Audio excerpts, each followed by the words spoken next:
Coming to you live from a metal box somewhere inside the hollow earth, it's this week's Apocalypse. I'm your co-host, Kevin Lenihan. With me, as always, is John Ferris. How you doing today, John?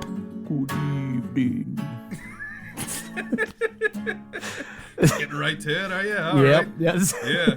Well, that's my best Dracula, I suppose, impression. Is it? Which one was that, Bela Lugosi, or is that... I think it was the one that got brain damage quite early on in the film. Whatever one that was. Okay. I think that's from an episode of Angel or something. I don't know. Probably. All right. Well, yes, as we know, vampires have taken over the surface, which is why we are, of course, living here underground in our special bunker. We need to know how to spot them. We need to know a couple of things here. We need to know, A, how do you detect a vampire? B, how do you prepare for said vampire? And, not, kind of dressing your neck up to allow yourself to be bitten. More or less how to stop them. How to prevent vampires, and how to... There's a lot of different kinds, really, though. They are being a folk sort of being.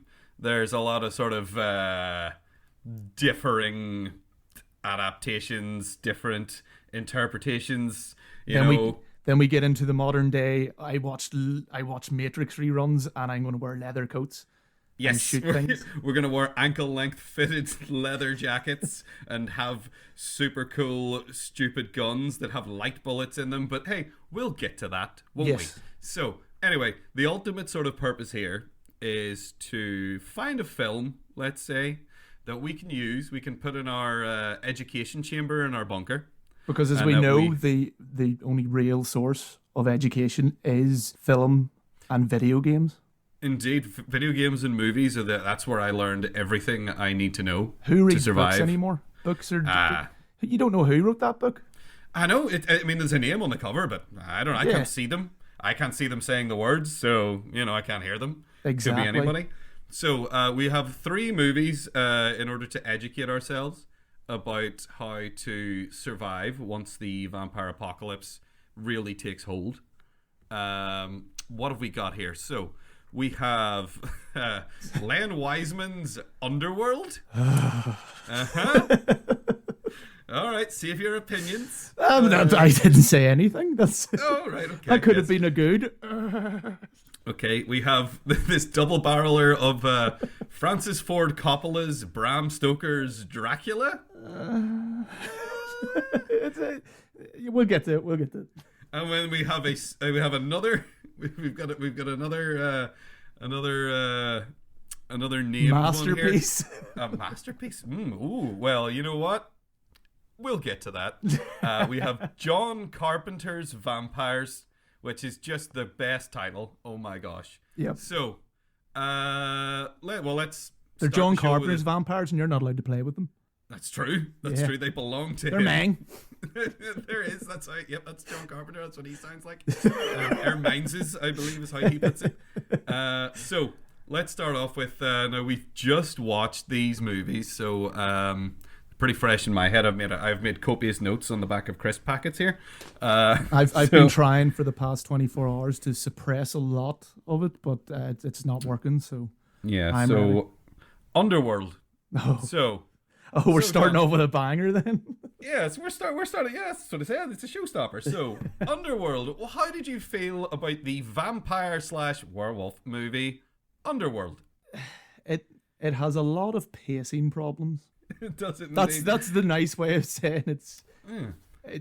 You want to turn it off almost kind of every 5 minutes.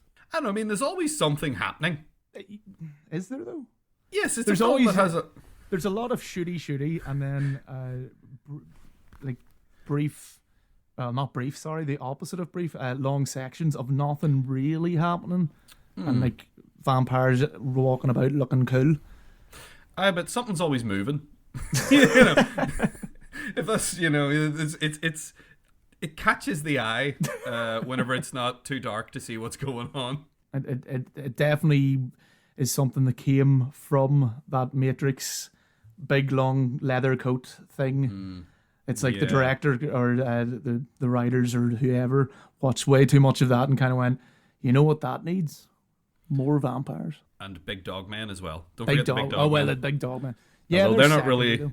Yeah, they're not a concern for us right now. Yeah. We're more concentrating on the vampires and their skin-tight leather and rubber outfits that they like to wear. The wonderful science in it as well. UV bullets. Oh yes, yes. I am. Yes. What is that? What is that? What is that? How do they get the light in the bullets? It's the blue Gatorade. You just put that in bullet. That would kill you. In fairness, that would kill a vampire.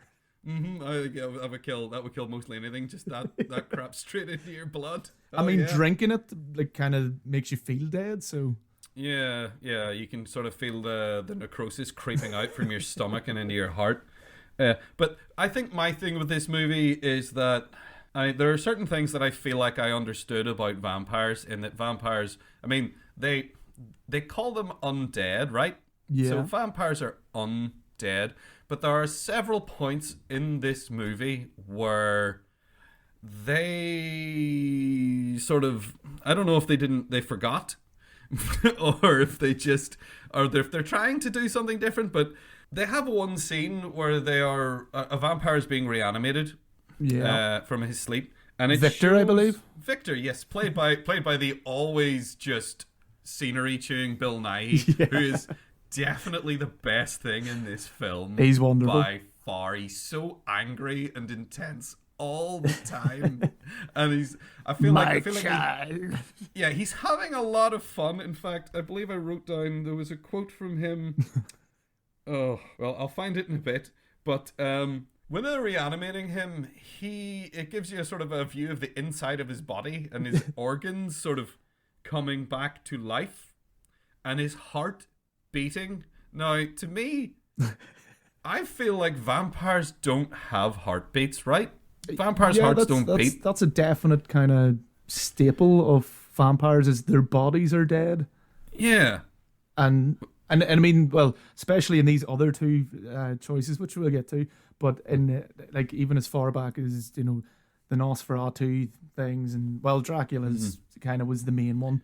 In fairness, Nosferatu was meant to be Dracula, and he's off-brand. He's off little Dracula. He's a German expressionist Dracula. Yeah, they couldn't get the rights. Yeah. And they were like, well, he's not Dracula, his name is Orlok, but he does everything Dracula does. So from the very start, there's this whole thing that, vampires are dead, they're husks, that the demon or evil or whatever way you're going to go, or virus or whatever the hell you want, whatever way you want to spin shit. In this movie, it is virus. Oh, yes. Except when it's not, but it's a blood virus. Yeah, yes. Blood virus. Ooh. It's a disease. Which I think is a very kind of that's the quintessential modern take on vampires. Is it's a virus. Yeah, Blade's all about that. Except Blade gets into like blood gods and nonsense like that too. That they then abandon for the sequels. They're just trying to have their cake and eat it too. They it's a big cake. But yes, so that's a major problem. It's like they can't even have a fixed vision on what a vampire is. Yeah, because there is a point in this movie as well that leads into my, are they vampires, are they undead, or are they not? Where Kate Beckinsale is driving a car and they get attacked by... we all know vampires can't drive. Yeah, exactly. Of course, yes. You know what? Let's not even get into that here. That's a whole political issue. But she gets a bit stabbed in the shoulder by an angry Michael Sheen on the roof with his. He's got admittedly a pretty cool big retractable blade that he's just always got up his sleeve that's like 5 feet long. But he does this whole thing where he does essentially the T-1000 chasing down John Connor and Sarah Connor driving away scene. Yeah, he's running very, very fast after them, which I guess he can do when he's not in Wolfman form. He can still run good fast. That's just Michael Sheen can do that. Indeed, yes. So he chases them down, and he gets onto the back of the car, and he gets on the roof, and he's doing that thing where he stabs through, and then exactly like what happens to Sarah Connor, not necessarily in that scene, but T-1000 stabs down and gets her in the shoulder, and oh no, and then eventually he falls off. Whatever. He stabs her a bit in the shoulder and she's bleeding. And then everything is fine for about a minute. And then she just sort of faints. Yeah. For no reason. And then the car swerves out of control and flips over and they go in the water. And a vampire, drowns. Yeah. And then Mr. Chosen One Man, whose name I do not remember. I think his name was Michael. Yes, it is. Yeah. It's almost like they needed her to be vulnerable for Michael to save her so that she trusted Michael. Yes. It does seem a wee bit suspicious. Yeah, I felt extremely just confused as I was watching a human man give CPR on a beach to a vampire. And then the vampire woke up like someone out of Baywatch and coughed up a bunch of water and was like, oh I'm so grateful. Yeah, so I just spent the next 10 minutes just not able to think of. To be honest, I got to the point where it's like, are they vampires even? Maybe they're not even vampires. Maybe they're just pointy-toothed loons. Maybe it's like the vampires that, in air quotes, the vampires that exist in real life here. Yes. Were I don't know why you're doing air quotes, but go ahead. Yep. Oh no, sorry. Actually, I mean the vampires before the apocalypse, this very real apocalypse that we're living in. Indeed, yes. The people who basically sharpen their teeth and pretend to drink blood. Ah, yes. Maybe they're just those guys. The people that just go into the butchers and go, I need pig's blood. Yeah. And then the butcher's like, you know what, mate, it's your money. There you go. Go for it. Yeah. Yeah, they're those guys. Well, they can jump good and shoot good. Well, that's true, yeah. Yeah. Which, again, do you really want to see a vampire shooting? Is this, I mean, it was pretty cool when Blade was doing it. I know I keep bringing up Blade and it's not even on our list. Well, I watched Blade as well, just because it was there. I like that movie. Yeah, I like that movie a lot. That is the first one of them that's a good film. Yeah, that is a good, silly, over the top, slicey uppy vampire movie. I mean, I kind of group all those ones together. Those kind of like modern leather coat wearing. I keep mentioning this. I should stop. The leather coat wearing vampires who are cool and have guns and I mean, you do karate. Right, though. It is almost a genre unto itself. Here's this Matrix looking thing that we slapped another genre into. Yes, like Equilibrium did that with here's Orwellian nightmare future, but also it's kind of the Matrix. There's someone jumping around shooting guns in slow motion or with camera tricks, and they've all got long coats and we're all jumping through the air and because I think I have a problem with these modern day ones because they're too kind of, it's like they've leaned. There's always been like a sexual thing to vampires because the penetration, the blood. Yeah. I mean, if you go back to the actual legends, I mean, all of these mythical creatures exist because it's scary stories to tell to young people to stop them doing something you don't want them to do. I mean, early contraception. Exactly, yeah. So I mean, like whenever they're like little kids, it's like, oh, don't go near the river because Jenny Greenteeth will get you. Yeah, she lives in the river. When really it's don't go near the river when I'm not around because you'll fall in and you'll fucking drown. Don't have sex with a large wolf because you will die. Well, I mean, I don't know if that's necessarily a story that needs to be told. Well, but yeah, I mean, the tale of the vampire is, beware of the tall, handsome stranger who tries to lure you. Yeah, because they don't want having to be bringing up no babies, basically. Beware of foreigners. Yeah, beware of weirdos who you don't know coming into town being charming and then wham bam thank you ma'am and away they go. Yeah. But though, let's scare you with it's not because of that, it's because he's gonna eat you. Yeah. Oh, you'll be the vampire's thrall. But I kind of have a problem with they lean too heavily into in the modern day kind of style of vampire. They lean too heavy into this, like the vampires are sexy. Yeah. They're all like it's all the leather, the tight leather around Kate Beckinsale and stuff like that, and there's just no real substance for it. There's no follow through of that's why they're a threat. So I thought when you said there's no real follow through, it was like you want to see some vampire pounding. Is that the follow? I thought maybe that was the follow through you were looking for there, but no. There's probably a lot of vampire porn out there. I'll get my fill. I don't even need to check. There definitely is. I'm trying to think of a title. It'd be under something. Under, I don't know. Underwear, just underwear. And stylized. Just underwear stylized. It was so obvious. That's easy. Right yeah. Underwear. So your ironically, they don't have any. Your problem is that the sex doesn't turn into violence. Yeah. That's just my problem in life. This got dark. This got real dark. Well, it's a dark subject. Yeah, you're right. No, because I mean, on the simple premise that vampires used to be horror creatures that this is one of the, if not the kind of most successful Hammer horror star or monster or whatever. Yeah. Oh, yeah. Well, yeah. The Hammer horror, the Universal version of Dracula as well, is all of course well known, like Bela Lugosi. He's kicking ass, and like Christopher Lee. When I think of Christopher Lee, the first thing I think of is Dracula. Yes. Yeah. I mean, obviously he's done a lot of other great things, but the primary thing I think of when he comes up in my head is Dracula, and then also Saruman and the Wicker Man and all that stuff. He's great. So I think a lot gets lost, and the vampires just seem a bit neutered. It's like it almost, you can see the steps towards vampire villains becoming Twilight.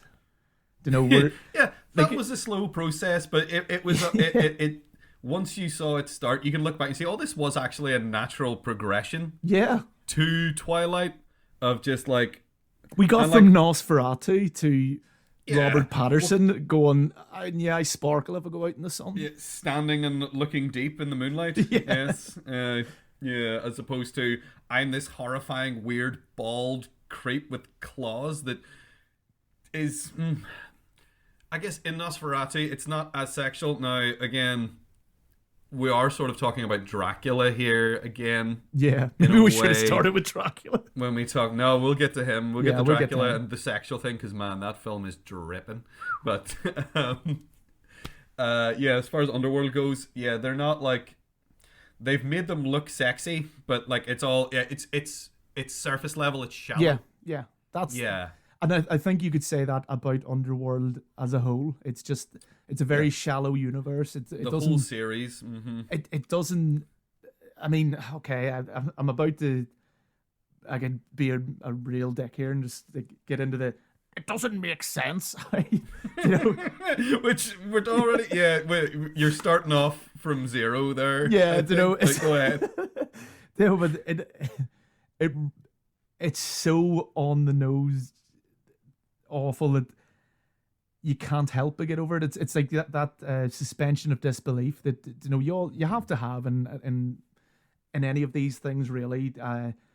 But it's really difficult to kind of like work out how these vampires haven't been noticed, and maybe they do later in the series. I didn't really delve too deep into the series. I don't think so. I know I've seen the sequel, and then the one that Kate Beckinsale didn't come back for. Yeah. There's about 6 of them, I think there's 5. Okay. There's one that showed up recently called Blood Wars that I was like, I've never heard of that. I think it came out in, I was going to say recently, but it's probably like 2 or 3 years ago. That is the most generic title for a vampire thing. Blood Wars. Yeah, I know. It's bad. It's bad. What is it? There's a war and vampires drink blood. Blood Wars. Yay. You'll get a raise. Bonus. Yeah. So, I know what you mean. They're my least favorite type of vampires, like these super sleek, cool, we're from the Matrix type. Like, we do flips and stuff like that. The karate vampires. Yeah, I prefer a vampire that is a monster. Yes, but I think that's mainly because I just love horror movies, and I that's like my preferred genre overall. If I had to, and I want my vampires to be frightening. I like them to be this intimidating threat that can appear not to be. Yeah. So like I guess like something like Interview with the Vampire, where they're like, oh, they're so charming and erudite, and then the next thing you know, Brad Pitt's ripping apart a poodle, because he got too thirsty. I thought the Buffy and the Angel series did quite well of like kind of, not they were kind of monsters to a point, but kind of they balanced it quite well. They made them sympathetic until then something happens and you suddenly remember, oh wait, this is a monster that eats people. Yes. Like someone like I'd say Buffy, in the pantheon of Buffy, like Spike.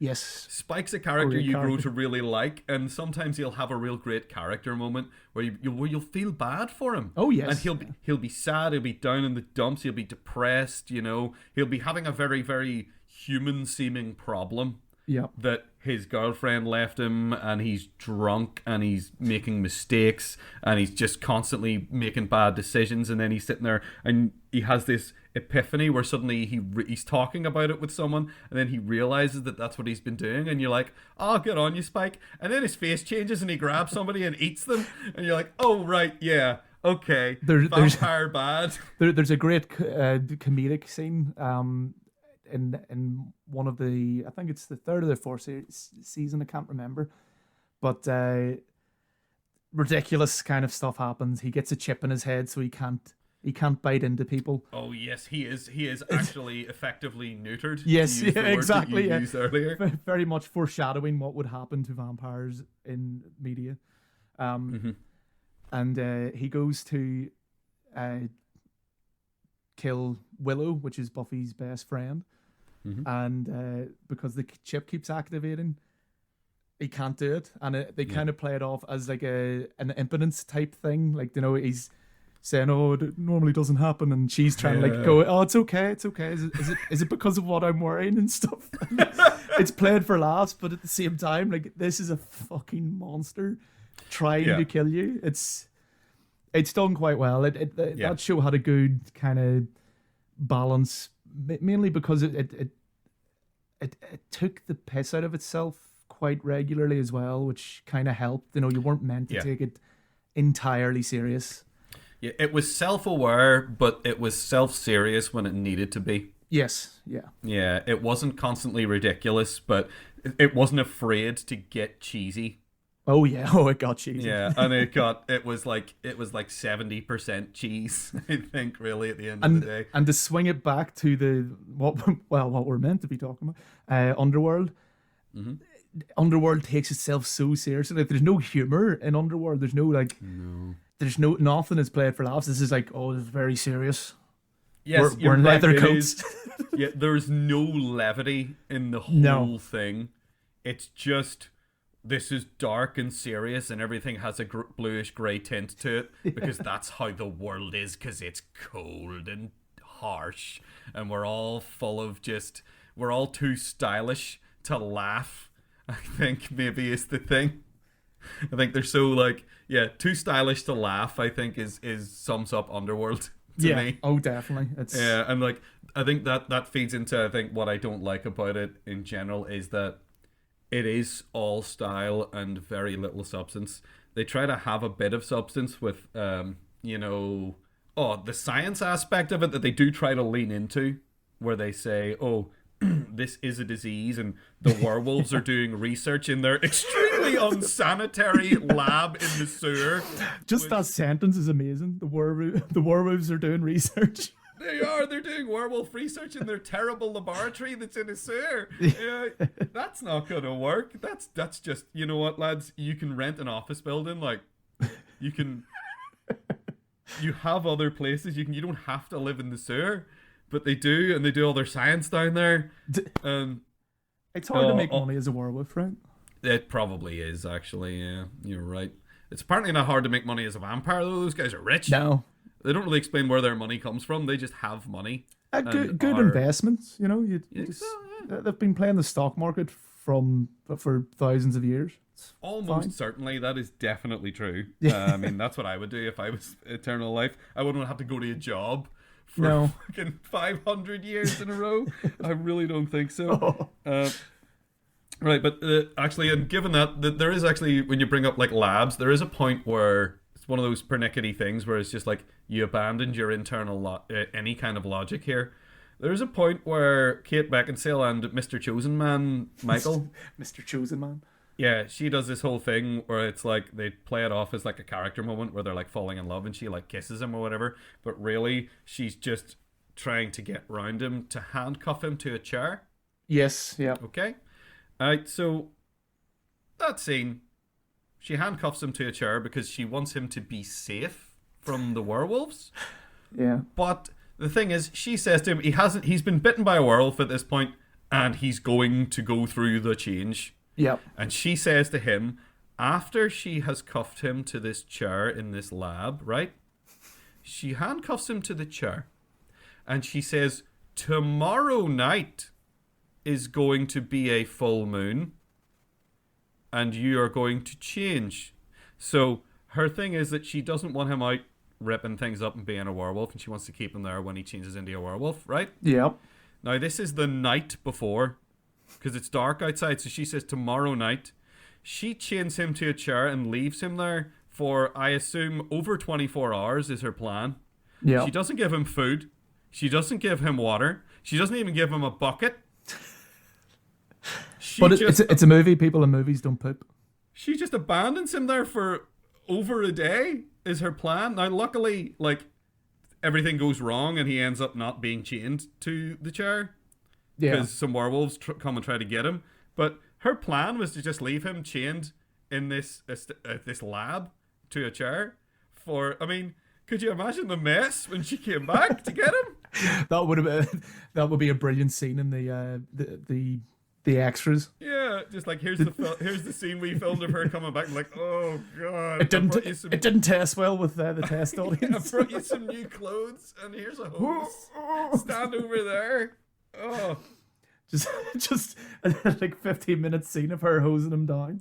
Yeah, it's fucking horrific. Oh, it's disgusting. Oh, it's a freaking nightmare. Right. So ultimately, I think we can safely say that neither of us thought Underworld was a good film. No, it's. I think we can comfortable with that. I like how something about as far as a usefulness standpoint, they do certainly approach vampires with science. Well, sort of science. Yeah, well, pseudoscience, but it's like they got labs. It's the best science you can use in the world of movies. Yeah, and like they try to like denote like here's a hierarchy and a society and stuff. But they don't really get into that. No, but they imply it. Of we have a vampire society. We're not really sure how it works. We know the leaders go to sleep for a couple of 100 years, and then like it doesn't explain why really either. I think Bill Nighy says that it's about keeping the peace, and I'm like, well, I don't know why there wouldn't be the peace, but I'm sure they'll get into. I'm sure they get into that in the sequels. Oh, probably because actually, they have to. But that's not what we're talking about here. This is one film on its own. This is before they knew it was going to be a franchise. Yeah, this is before it got popular somehow. Yeah, but while Bill Nighy's we know why.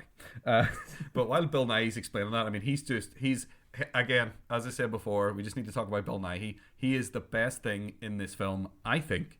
He is constantly angry and intense, and everything he says has that particular. Yes, gravity. Yes, gravitas. Let's say it's just like he's spitting it out of his mouth. He's not talking. He's just like, "You, how dare you!" He hates every word he says, and he wants you to know that he hates having to say it to you. Get Marcus.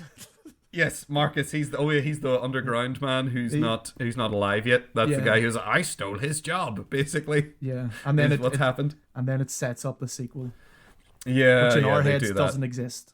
No, there is no sequel. Shush, this is just this one movie. Yeah. So yeah, Bill Nighy's great. Everything he says, it's kind of he's almost doing that thing that I like from Masters of the Universe, a terrible movie, but that movie has my favorite villain, which is Skeletor from the Masters of the Universe movie. Yeah. He's doing that. He's playing the Shakespearean villain he is the bad king in Hamlet at that point. Yeah. And he is just standing in his big grand room making proclamations and asking angry questions and being disappointed in people because they're not killing the right people.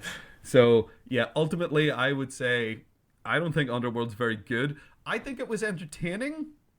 It definitely has its moments. Yeah, there are some stretches where nothing happens. And there's some things that because of when it was made, there's like the kind of dodgy CGI and stuff kind of hasn't aged well. But rubber people. I can't really hold that against a lot of films. For the time, I think it was kind of thought of as pretty good CGI. Yeah, I mean, I didn't not. There weren't any particular moments that stood out to me as looking bad. It's just that all the CGI just looks a little bit dated. Yeah. Because it was, 2003, I think? Particularly the scene you brought up earlier with the heart being reanimated. Yes. It looks like it's from like a PS3 video game. You're kind of going, oh. Let's look inside Bill Nighy, that scene. Yeah. That's a horror movie all in itself. No, that's a serialized TV show right there. It'd probably be up for it. But, I mean, yeah, so at the time, it was a very expensive-looking film. Like, I mean, the costume design, all that kind of stuff. Oh, like, yes. Yeah. They spent a lot of money on those coats. Yeah. Especially Bill Nighy's lovely purple coat towards the end that doesn't look like a real coat. No. It looks like that the whole time that he was running around in that, I was like, that looks like something that was made by a prop department. and your props shouldn't look like they're props. No. But it looked like a prop. It looked like a fake ass coat that nobody could ever get anywhere. If rain actually hit that coat, it would just disintegrate. It would dissolve because it's like, well, this doesn't really need to be outside, so we can make it look as ridiculous as we want. We can make it look super fancy and extremely purple. Yeah. It's an extreme purple. So yeah, ultimately I'd say Underworld, not a great film. I just realized, did we even explain the plot of Underworld? Is there any need to? It's basically vampires fighting werewolves. I think we should avoid talking about endings, but yeah, maybe like plot spoilers. Obviously, the plot is werewolves and vampires don't like each other. That's true, but which is a trope. Yeah, it became a trope at some point. I'm not sure where that started. Yeah, because. I mean, in Dracula lore, like, the wolves are his mates, you know? But that's wolves. Werewolves are... I think werewolves are a different kind of thing. I've always liked to think that, you know, the viciousness from werewolves... I'm going to get philosophical here about werewolves. Ooh. On the Vampire podcast. All right. Hairy hands, yes. The viciousness and the kind of awful parts, the kind of personality traits of werewolves actually come from the human side, because wolves are generally they've been villainized a lot by humanity, but they've helped. There's more cases of wolves helping lost like people lost in the woods and stuff, and the only time they really get vicious is when you're encroaching on the territory, and they give you a warning. They don't they don't immediately leap at you like in that Liam Neeson. They don't like traipse over like miles and miles to hunt you. Is it The Grey, I believe? The Grey, yes. Yes. But so yeah, that's my little werewolf theory. That okay. Humans are the awful part, and the wolf is just indeed. You know. Yeah, once you blend a wolf with a human, it's because they're a human that they're bad. Yeah. And they kill people. Okay. Maybe it is man who is the monster. Indeed. Oh, that always John, that's definitely an original thought. Yeah. Yep. You're the first person to come up with that. Oh, yeah. That's so why man you come is the here. real monster. Some of that deep werewolf philosophy. Yep. So, and of course, like they got a whole metaphor of puberty. But anyway, we're not talking about werewolves. We went off on a one about werewolves there. Right. So yeah, Underworld, not great. So I think our next film, which is a vampire. You know, it is the. Yeah. No werewolves to be found in this one. Not one. Definitely wolves here and there. But Bram Stoker's Dracula, directed by Francis Ford Coppola. Yeah. A very 90s cast in a very 90s movie. God, that movie is so 90s. Oh my. Winona Ryder and Keanu Reeves. Oh. The best English accents you could find at that time. Oh, never mind that Richard E. Grant is in that movie in a side role. Yeah. He could have played. He could have played Jonathan Harker. He would have been a great Jonathan Harker, but that's. If I was a director or a casting agent back then, and someone went, "I need someone to play Jonathan Harker," it'd be like, "What about Withnail?" Yeah, what about Withnail? Yeah, yeah. What about that guy? Yeah, he'd be great. But no, I think actually, if you're a casting director in America at that time, and you are pouring so much money into this very expensive looking film, and it probably wasn't like there's a lot of practical physical things. Your star power on that, like. Yeah, you at that time especially, like Keanu Reeves, like that's gonna get bums on seats. Yeah, that's gonna get people into a theater. Keanu Reeves and Winona Ryder. But unfortunately, not for long. Not for long. Yeah, maybe people will walk out. Maybe only half of them will ask for their money back. I don't know. But actually, I'm going to say this. I actually quite enjoy this movie. Yes. Yeah. And not just from a ha ha ha, oh my, they're bad at doing English accents and this is ridiculous. I think it's Francis Ford Coppola. He knows what he's doing. He knows how to put together for the most part. I would say there's a few missteps in it. There's definitely this movie, when it's good, it's really good, but when it's bad, it's almost, well, for me anyway, I just felt the pacing was all over the place, and I was kind of like, oh my god, get to the point here. Yeah, I think that's a consequence of course it's a film based on a book. Yes. And I'd say fairly faithful as well. Yeah, too. I was just going to say, of all of the movies that have been adapted from Bram Stoker's Dracula, this is the most faithful. It has some extra stuff, like they all have extra made up stuff that's not in the books thrown in there. Yeah. Even to the point, a lot of Dracula stuff, it's weird. But I'm nearly sure. Correct me if I'm wrong. They even like switch Lucy and Mina around randomly. In some movies, in this movie, no. No, not in this movie. No. But there's other films, where they change the names of the characters for no reason. Yeah. But anyway, that's a side note, which is just me being confused. Has no relation to any. Yeah. If you've watched another Dracula movie and then you watch this one and you're like, wait a minute, who's Lucy and who's Mina? Wait, what? That's gonna throw you off. But I think I read the book. I think we should we should give like a brief kind of synopsis, without spoilers of what actually happens in Dracula. Yeah, I mean it's about a guy that wants to buy a house. Yeah, it's the money pit. In a way, it's the money pit with vampires. Yeah, exactly. Yes. So Jonathan Harker. But you're about to find out. Yeah. So Jonathan Harker, played by everybody's favorite nice guy, Keanu Reeves, isn't he lovely? Is like, he's got a job at a firm. It's his big shot. He has to go all the way to Transylvania from London.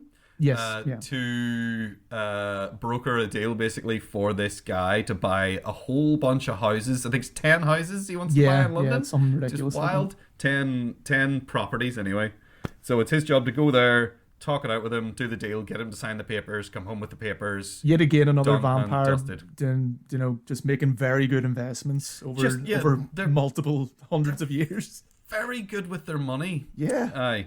So that's essentially the plot, and then of course he gets there, and Dracula is a big weirdo who gets him to. Now this is something very fish. Now they do acknowledge it in the film and in the book as well, that he gets him to write a bunch of letters to people, basically saying, "I'm all good and I'm going to stay here for a while." And then as soon as he's written those letters and given them to Dracula, that's all right. Now you're locked in your room and you're not getting out, mate. And then the next thing is like, oh, I have doomed myself. Yeah, you did. Yeah, you shouldn't have agreed to write those letters.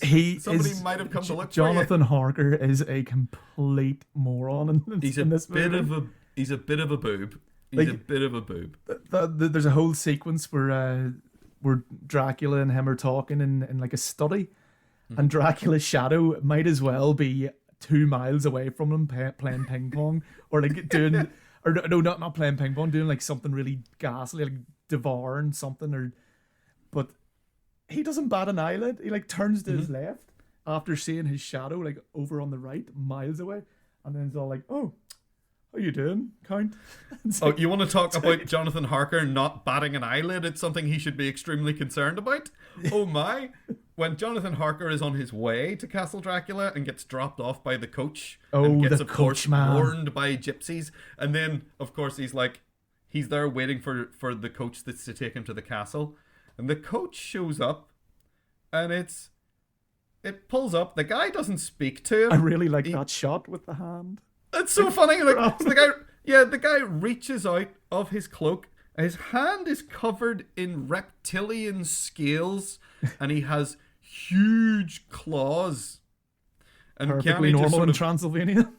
Yep. He just looks at him, and he's like, he looks a little bit worried, but then he sort of shrugs and is like, okay, and into the coach he gets, ushered by the gigantic, horrifying dragon hand. Yeah. And like, I mean, I guess that sets up everything that he does later as being acceptable, because if he does that, if he does that, he's doomed. Absolutely devoid of any intelligence. Yeah. Plus, there's that bit. There's a bit where he's starting to get suspicious at this point. Finally, I think at this point, you've had the whole Dracula sucking on the razor that has a bit of blood on it. Oh yeah, we got to talk about that. That's delightful. That scene. I love that scene. Oh, just a side note for now, but Gary Oldman is absolutely tremendous in this movie. Absolutely. But Jonathan Harker looks out his window and because in the book it's played very differently. So in the movie he looks out the window and basically just sees Dracula right on the wall outside, like it's scurrying about like an angry. He's like an angry stop motion spider. Yeah, it's almost like scurrying around. Oh, I am Transylvania's greatest gymnast. There's like a really weird disconnect where like he's going, and then I think there's even like a voiceover thing kind of going, there's something very odd about the Count. Like, right. What a strange guy. He's crawling up a friggin' sheer wall and hissing at nobody. But there's so many moments. It's kind of laughable, but in the book it's like he catches glimpses and it's too dark to really see. But in the movie they don't translate it too well because they have this like big shot of Gary Oldman on the wall. Kind of there's no fog. It is nighttime, but there is no fog. It's very well lit. You can see everything. He's being extremely weird and scary. I just wish they had a conversation. You okay, dude?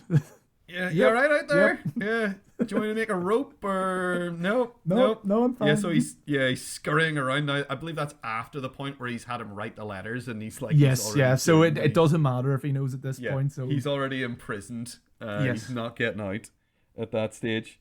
But that sort of brings us quite neatly to the what you were saying earlier about the vampires being this sort of sexual predator aspect of it. Yeah. So the whole thing with why he's doing the capturing of Jonathan Harker is that he sees a picture of Jonathan Harker's wife-to-be, Mina. Yes, played by Winona Ryder, and it immediately is like they do this whole thing where it's like, oh, you're the reincarnation of my love from back when I was a living man. Which again, I kind of wish they'd left that a wee bit obscure, but that's just me. They literally have her play Dracula's wife. Yeah, she is in the she is the literal reincarnation of this woman. And the thing is, they do it later where she's like got her memories and stuff. Yes, she has a little monologue where she talks about stuff that happened in the prologue. Yeah. And I like that Vlad the Impaler stuff, which is like, as far as I know, like Vlad the Impaler is not in the book. That's not referenced. That's something that people arrived at later. And this movie has just sort of taken that and been like, nope, definitely. Yep. It's Vlad the Impaler. Look at his crazy muscle armor. Yep. Oh, it's dragon. I think is it supposed to be dragon armor? It looks like weird muscles. Yeah, it's kind of cool. It's yeah. I mean, if I got that in a video game, I'd be stoked. I'd be like, oh, cool. Dragon armor. I'm indestructible now. This gives me plus to like, I don't know, fire resistance or something. Sweet. Plus 6 life drain. Aye, and yes, drain blood drain from people, yeah. So they do that. They have all that stuff in it and all the flashback stuff, but ultimately it's about like he wants Jonathan Harker's he wants her now as his wife. And then once he does the imprisonment, he gets to England, and then he really starts becoming sexual predator man. Oh. Although I feel like he's doing some weird, creepy sexual predator stuff with Jonathan Harker. Oh yeah, there's definitely like there's a whole like. Yeah, the bit where he shaves him is just, I mean, yeah. Kind of uncomfortable. The atmosphere is like, he feels awkward. Dracula is loving it, and Jonathan Harker is not loving it. And especially these English characters are all very repressed and very, very English. Yeah, they lead into the sort of the repression of the sort of Victorian era. Yes, at one point, is it the Kama Sutra? There's a book that has a picture of a very crude picture of people. Mm-hmm. It is the Kama Sutra. Sex. Yeah, it's the Kama Sutra. Yeah. Mina opens this and is like, oh. Yeah, she just has it there on her desk for some reason, and then is shocked by it as she opens it, which kind of shows, who are you fooling, love? Yeah, it's like, oh no, I think she's trying to fool herself. Yes, she accidentally looked at the Kama Sutra. Like, but so this that actually happens just kind of. That scene with the book happens just before Dracula arrives, and I kind of like this that all these characters like they kind of show their repression, and then when Dracula comes, as soon as Dracula arrives on the boat, and he's murdered everyone on this boat. As soon as he arrives and the storm's there, everything's happening. Mina and Lucy in a ridiculous scene, but. I can see why they put it in there. Start running out scene? in the rain. Yeah. Kind of like, ha ha ha ha, it's raining and we're women. It's ridiculous. And they literally have a shot that is like half sort of faded out where they hug and kiss. Yes, yeah. In that scene. Basically, as soon as Dracula reaches the shores, that's it. Everyone's inhibitions just disappear. And like, they do kind of set up her mate, like Lucy, before that to be just like, she's got, like, she talks a lot about sexual stuff. Yes. But then Lucy's a wee bit Lucy. Lucy a bit. That was very clever. Oh yeah, I've been working on that one. Yeah. So they talk a lot about she goes off on one about a lot of sex things, and then in the narration over that, Mina then makes the assertion that she is pure and virtuous right after this sort of filthy diatribe of stuff that she wants to do. Yeah, it's like, well, okay, there's a bit of a disconnect there, but fair enough. I guess they're trying to have it be like, but she's not serious. Yeah. Even though she definitely is. Oh, yeah. And then, of course, she is the first sort of... And she has 3 suitors and all this. Yeah, she has 3 dudes. Well, technically 4 if you include Dracula. Yeah. And I do. Oh yeah, and I do, yeah. So then they do the whole thing, like, but then you get that aspect of it. Is it because of him that things ramp up for her? And yeah, I guess it is. Yeah, they do communicate that. So yeah, they're not like, it's hard to tell if they're like trying to like make it seem like it's her fault for being overtly sexual, that she is the first victim of Dracula. Yeah, which I don't know, but that's kind of shitty, I think. Yeah. Oh yeah, no, it's pure guff. It's again, another thing I don't like about the vampire thing is when they lean too heavily into the, be very religious and you'll be saved.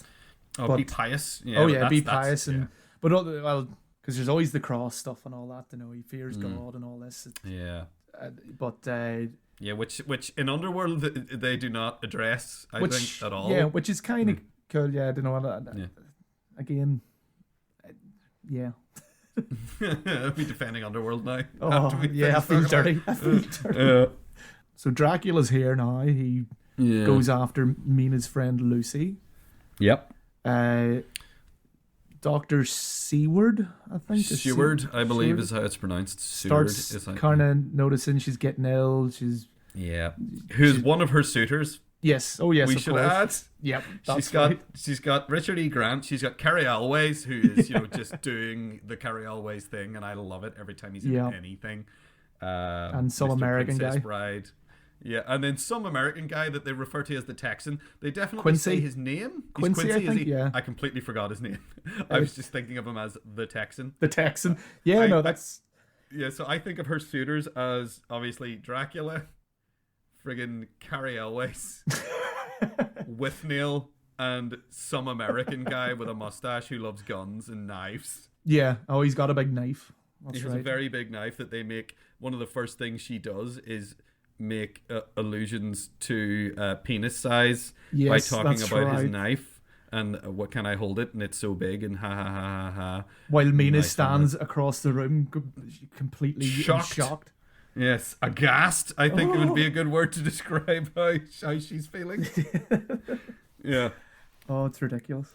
So he notices that she's not well because she's acting weird. Yeah. And I think it's because she's acting extra, like, weird. Flirtatious with him. And then, no, she's so sick. Oh, it's a blood disease. Yeah. And that's how they sort of leave her in. Oh, my old teacher, Van Helsing, knows about diseases of the blood. He doesn't just know about diseases of the blood, he knows about vampires. Yeah. But, conveniently. I guess we're almost critiquing Bram Stoker here more than anything else.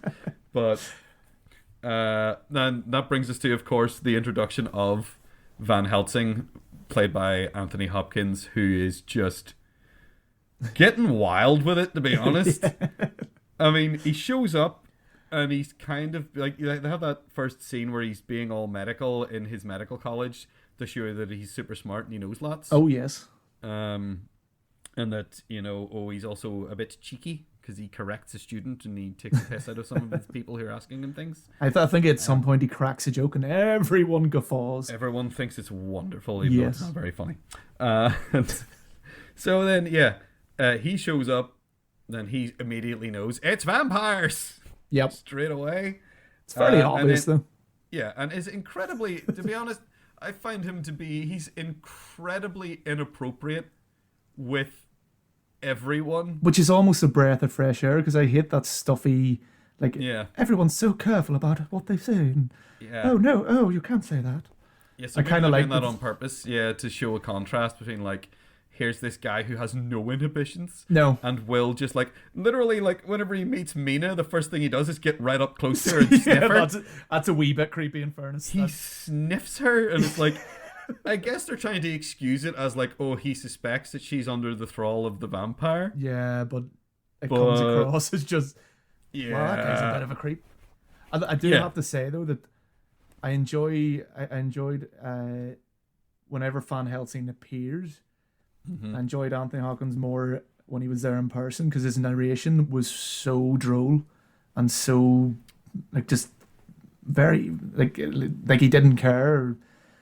Because he narrates, like, the earlier parts. Yeah, he does a lot of the voiceover for, like, people who aren't in the film when they're talking about their journals. Yes. Like the log on the boat of the Demeter whenever the boat the Dracula takes over and murders everyone on board. He's the one reading the log there. Yeah, and it's...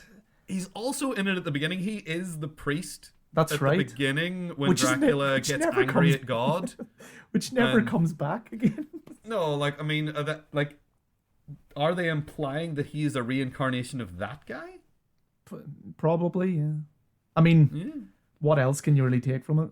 Like, they don't mention it ever again, and it's they don't bring it up. But I guess we just assume if Winona Ryder is like Mina is a reincarnation of in every generation, Anthony Hopkins exists. Yes, he does. Yes, so.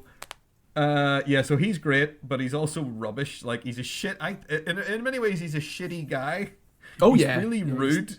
He's really rude and horrible to people, and nobody likes him very much. No. Which is good for, like, whenever they're not following his instructions and stuff.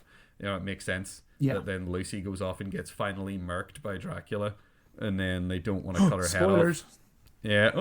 Spoilers for this book that was written in the early 1900s. Oh, yeah, okay. Early 1900s, I think. I think it was like, you know what? Let's not sit here and guess. No. Let's just carry on. As we said earlier, who reads books anymore? Indeed, yeah. They've made a film of it, so you don't have to read it. Exactly. They made it a new movie. Why read the book? Yeah.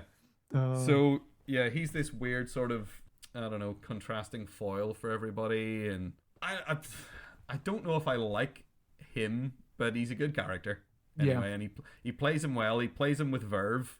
Yeah, and there's a weird point where, like, he teleports. He does, yes, they never explain that. Yeah. They just try to be like, oh, we will trick the eye. And it's like, sometimes you cannot explain things. Ooh. Yeah. And then he does it. He's standing right next to them. And then they look away and look back. And then all of a sudden, he's literally somewhere that's way too far for him to even have run to. Yep. On the other side of the garden. And he walks out all cocky. And you go, mate, if this wasn't a movie, you wouldn't have been able to do that. No. Or it'd be really good if he like... The next thing you see him, he's like panting really hard. You cannot trust your eyes. Woo. Did you just run over? Or like he runs and falls. Like, you okay? So given that we're just talking about people's great performances, I think it's we should probably talk about. Well, we'll get to Gary Oldman in a minute. I know who you're going to pick here, but I love the performance that Tom Waits gives in this film. Yes, he is like. To the point where whenever they satirize this movie, and with the, to be honest, absolutely dreadful Mel Brooks film, Dracula Dead and Loving It. It's such a shame because you could, I feel like you could do a really good parody of this. Yeah, especially Leslie Nielsen's a brilliant pick to be Dracula in a parody of this, but it's so bad. Yeah. But anyway, sorry, yes. But they make But what they do is I think that was maybe at the time, that was the thing people were talking about after the film was Renfield. Yeah. And that performance and how messed up that is, because he does a really good job. And to the point where Renfield is pretty much the main character in the parody. Yes, that's right. He is they have people who are Jonathan Harker and all those people, but when you think about that awful film, I think about that guy whose name escapes me. Who's in Ghostbusters too. And he was in Ally McBeal. I can't remember that guy. His name either. Yeah, he's a great character actor, and he's one of those people that you go, oh, that guy, but him. Yeah, so he's playing Renfield, and he's doing an extremely exaggerated version of that character. I think the reason that they did that is because Tom Waits he's only in a few scenes in the film, but the scenes that he's in, he really makes an impact. Yeah. Like, he's such just a weird, scary creep. And I'm talking about the character here, Tom Waits. Well, it could go for either, really. Yeah.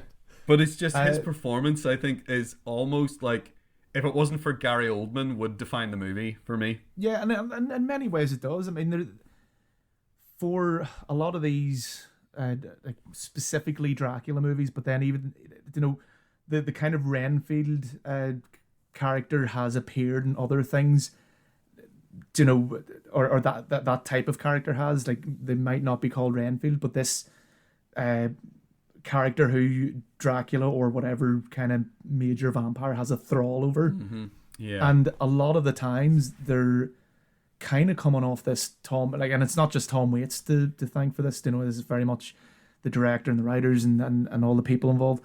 But I feel like a lot of the ones that followed this movie kind of go to that as their baseline for what this character should be, eating the bugs, and that's all in the books, is this guy eating the bugs and the spiders, and he's a metaphor for what Dracula and vampires do, consuming life to add to his own. But the way Tom Waits portrays it, and he doesn't kind of overact it, which you kind of think Tom Waits would do, with a character like that, which is maybe selling him short, because actually Tom Waits he's been pretty good, and the few films that I've seen him in. He's brilliant. He's a great actor. I think he was the devil in that Imaginarium of Dr. Parnassus. Yeah. Yes, he was very good in that. Although they didn't call him the devil, I forget what they called him. It was Mr. something. Mr. Socks. I don't think it was Mr. Socks, but okay. It shall forever be Mr. Socks now. But I think he does a great job. Just what you're saying there, like he really does sell this manic, wanton character who just gets so annoyed that he wants his reward from his master. Yeah, and even when he slips up and he says. He kind of lets the cat out of the bag, so to speak, when he's looking for a kitten and stuff, and then he says master, and then the doctor's all like, wait, what's that? Who's this master? And that's the point where he attacks him, because he realizes I need to sort you out now. Well, obviously it fails because he's in a lunatic asylum, and they get him off him pretty quickly. Yeah, the guys with the boxes on their heads. Yeah, it's like that whole place is actually, you know what? I gotta say, that whole asylum is a horrifying place. Yeah, and makes me be like, oh, I'm glad I don't live in the friggin' Victorian era, because the sets in this movie are pretty impressive. The production design is fantastic. It really is. Just, it looks great. It kind of almost makes it worse whenever Francis Ford Coppola decides to like superimpose eyes into the sky and stuff. Yeah, and like, oh, that stuff doesn't look great. I know what they're going for. Yes, but it's not good. Like that stuff looks too cheesy, I think. It's like the original the TV mini series of the It. It's like when they superimpose him onto the moon. You mean Stephen King's It? That's what you're talking about here. Yeah, there's a lot of problems with that particular production. I mean, there were problems with the new ones as well, but none of those problems being Tim Curry, of course, because he was just absolutely brilliant. But the set design, the environments in this film, I think they all look great. Even whenever sometimes they look surrealist to the point where you're like, is that what, like, there's a lot of like back projection stuff that they use to like contrast things, especially whenever they go to Transylvania towards the end. And in fact, actually, the very beginning, the opening scene with the battle, where it looks like a shadow puppet theater. Yes, that's right. And then they reference that later in whenever Dracula is in the cinema. They have that exact scene playing out as shadow puppets, which I thought was just a really cool wee touch. And that stuff's great. Because you could be forgiven for watching that first that battle sequence at the start and going, that looks rubbish. Yeah, this looks stupid, but if you look at it and you think, oh no, it looks like a shadow puppet theater, and that makes it really cool, because you can see what they're going for and they kind of nail it. And then just in case you didn't get it, I guess maybe later on it's like, here, this is what we were doing at the start. Just hammered home. Isn't it cool? We put a lot of work into that. Yeah, we put so much idiot. Work. We meant for it to look like that. Yeah, it was supposed to look like shadow puppets, and it does, and it's great. Yeah, and of course that scene in the cinema as well is really just like, that's the sort of the Dracula meets Mina and pretends he doesn't know her thing, which a lot like there's something about Mary almost thing of like, oh, I don't, like accidentally bumping into her but intentionally and acting like oh, I don't know her, and then Dracula, trying to make her fall in love with him, which is exactly the rom-com version of Dracula. It is exactly the plot of Something About Mary. Now that I think about it, it's just a whole bunch of different dudes pretending they don't know her and running into her. What I find really funny is like when me and my wife were watching this, it was like the first time he kind of introduces himself on the streets to Mina. Oh, we should also add here that they point out, and I think this differs from the book, that Dracula can go out in the daylight. Yes. But he's just like, that is an important point. It weakens his powers. Yes, they have a voiceover telling you that he is weak in the daylight. Yeah, which I don't think is in the books. I think in the books he is just a creature of the night. So anyway, yes, back to it. So yeah, when he first introduces himself to Mina, he's got the accent. Also, he's going, "Oh, I'm kind of lost," and she's kind of really rude. She's so mean to him. But then when like he keeps following her, she like turns around and goes, "Oh, I'm sorry, I've been dreadfully rude." And you're like, "What the hell's going on here?" Yeah, this is the point where you should be rude. Once he gets extra creepy, suddenly he's nice. It's like he wore her down, I guess. Which is a horrible message. Phrase. Yeah, that's a terrible message. It is. It's horrible. It's no good. Hey, sexual predators, you know what to do. Yeah. Never give up. Here's your step-by-step guide. Like, no. It is what it is. I mean, hey, it was the 90s. Exactly. Yes, it was the 90s, and they apparently didn't care about that kind of thing back then. All that aside, I mean, Gary Oldman's performance, I think. Oh yeah, he's great. Sort of carries that, you know. It doesn't make it okay, but no. you know, like his performance throughout the whole film, you kind of get to like, okay, if you accept that he is a supernatural being and he has spooky powers and he's making these like the whole thing with the vampire, like you were saying earlier, about them being this weird, fearful sexual thing. Yeah. Like you can see that like it has this otherworldly ability to charm people, let's say. Yes. So I guess you could write it off as that. I mean, yeah, because that's essentially that is one of Dracula's things, is that he charms these women and men. Yeah, I mean, I think he charmed the hell out of Renfield. Like yeah, like yeah, definitely. You know, to the point that Lucy is caught by Mina having sex with a big monster, Dracula. Yeah, not just Dracula, while he looks like a massive big wolf. You might say that he is in fact a werewolf at that point. I don't know. Would you? Well, yeah. I mean, you could say that. Yeah, he is a big wolf man. He's covered in hair. He's got big fangs. He's kind of got a doggy face, I suppose. Yeah. Is he supposed to be a bat or a wolf? I guess he's a bat later, and it doesn't look like that. He's a bat later. Yeah. He's very definitely like a big bat creature, big Batman creature, Batman creature. He is indeed. Yes. He's Batman. He's not Batman. He's a Batman. He's the original Batman. Yes. He's a bad man. Indeed. But yeah, like, I mean, that whole stuff with like Dracula being creepy and chasing, like, you know, kind of following Mina and stuff, and not leaving her alone. Like, yeah.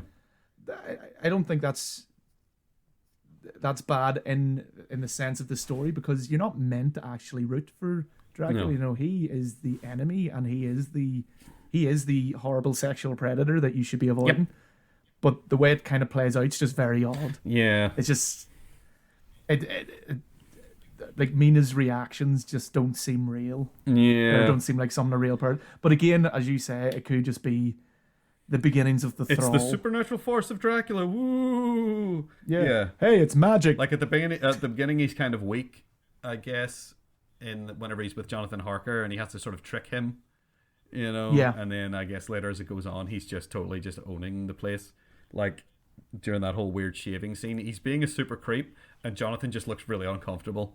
And then there's the whole... Oh my God, he's there, but he's aged backwards. The part where he turns to the camera and licks the blood off of the razor. Oh my. That is just like... I think that was...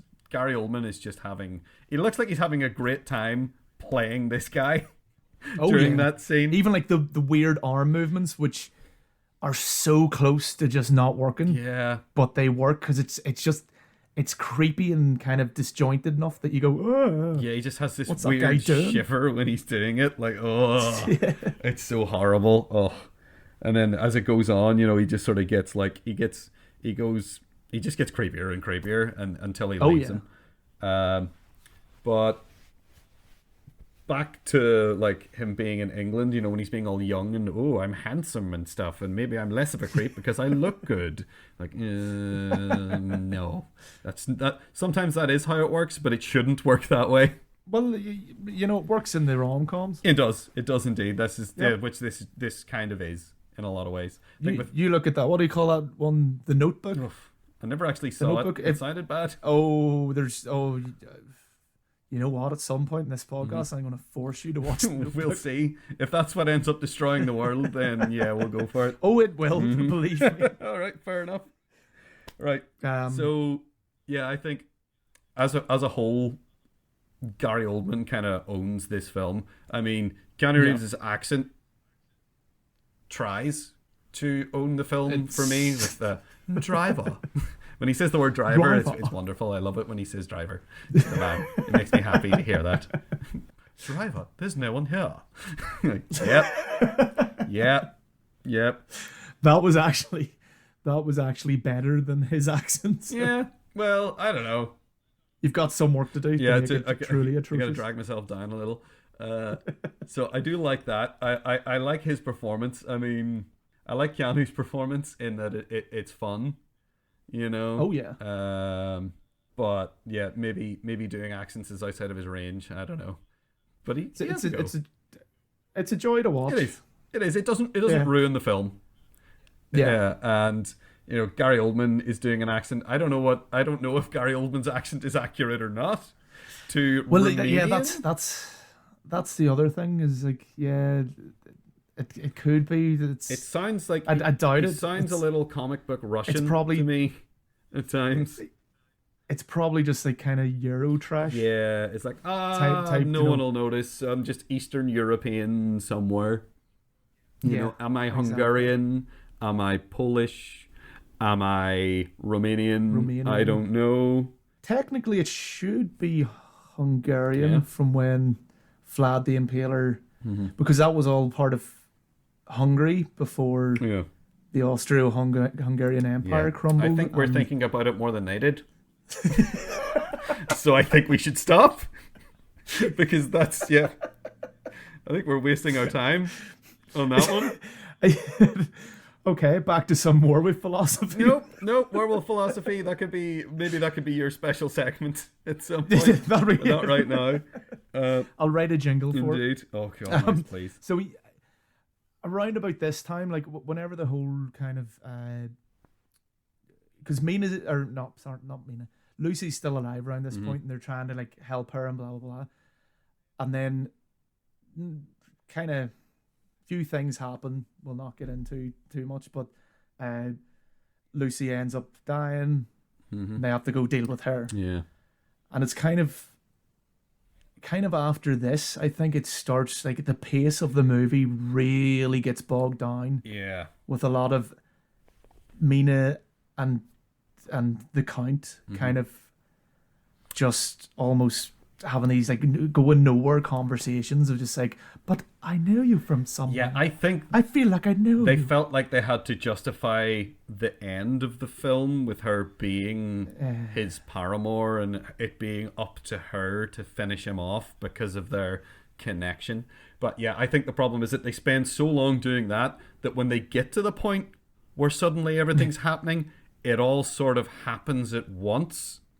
Yes. Like the final sort of epilogue of not even the epilogue, they just sort of the final act of the movie seems like it's condensed into the last 12 minutes where they're just all of a sudden, like, it feels like they don't take that long getting to Transylvania, sorting all that stuff out and then getting out there and they're hammering it through towards the end, and then they have that weird scene that feels really out of place for me where she's camping with Van Helsing and the wives show up, and you're like, oh yeah, them. And then you're like, this, I mean, I guess they felt like they had to cover it because it's a plot point, but it feels, that scene feels completely unnecessary to the point where the last time I was watching it, I had actually forgotten about that scene completely and was like, is this some kind of weird special director's cut that had a bunch of superfluous scenes put back into it? And then no, that scene's just in this, that was in the theatrical cut of the film, and it's they paid for Monica Bellucci, so Bellucci, I think Bellucci, she's not Jim Belushi's not related sister. To the Jim and John Belushi's. No, I think she's a genuine Italian. Yeah, I think. Well, they paid for it. They're gonna use put her in there. Yeah, she has to come back and say a couple of lines and then get murdered, get disposed of because she forgot what time it was.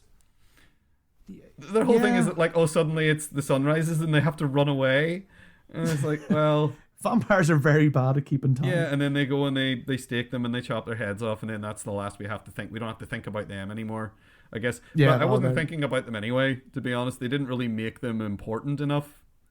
I think. No, they were just there to kind of.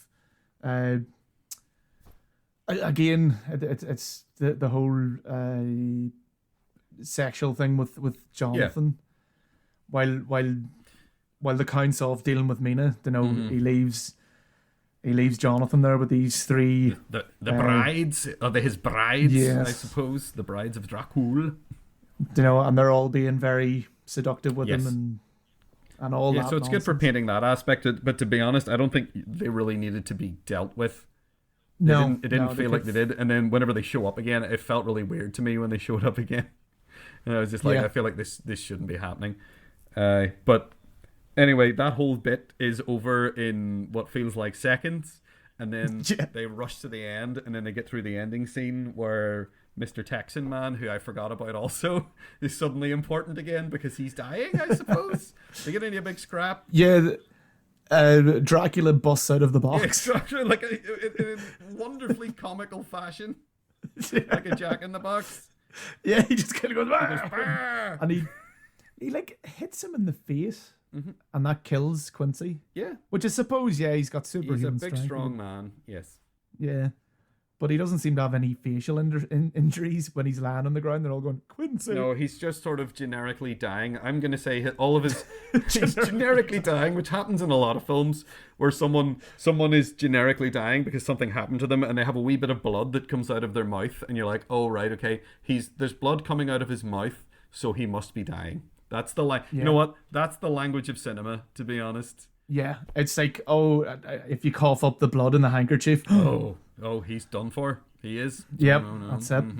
Because it's a film. It's like, oh, this woman is in this movie is throwing up. She must be pregnant. It's that.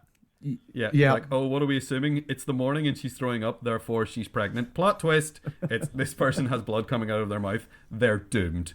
The end. Yep. Yeah. So, yeah, they rush through the end of the film really badly, I think. I really love the kind of first half of this movie, and the second half felt like a complete drag. Yeah. And then, as you say, kind of, which isn't a great way to do it either. Like, it rushes through all that stuff at the end, so then you're just like, what actually happened? Like, the end of it's really hazy to me, and that should be kind of your big important, your standoff with this monstrous beast, and it's very forgettable end. Yeah, it just sort of peters out, and then they try to make it an emotional punch, but I don't know if it quite lands.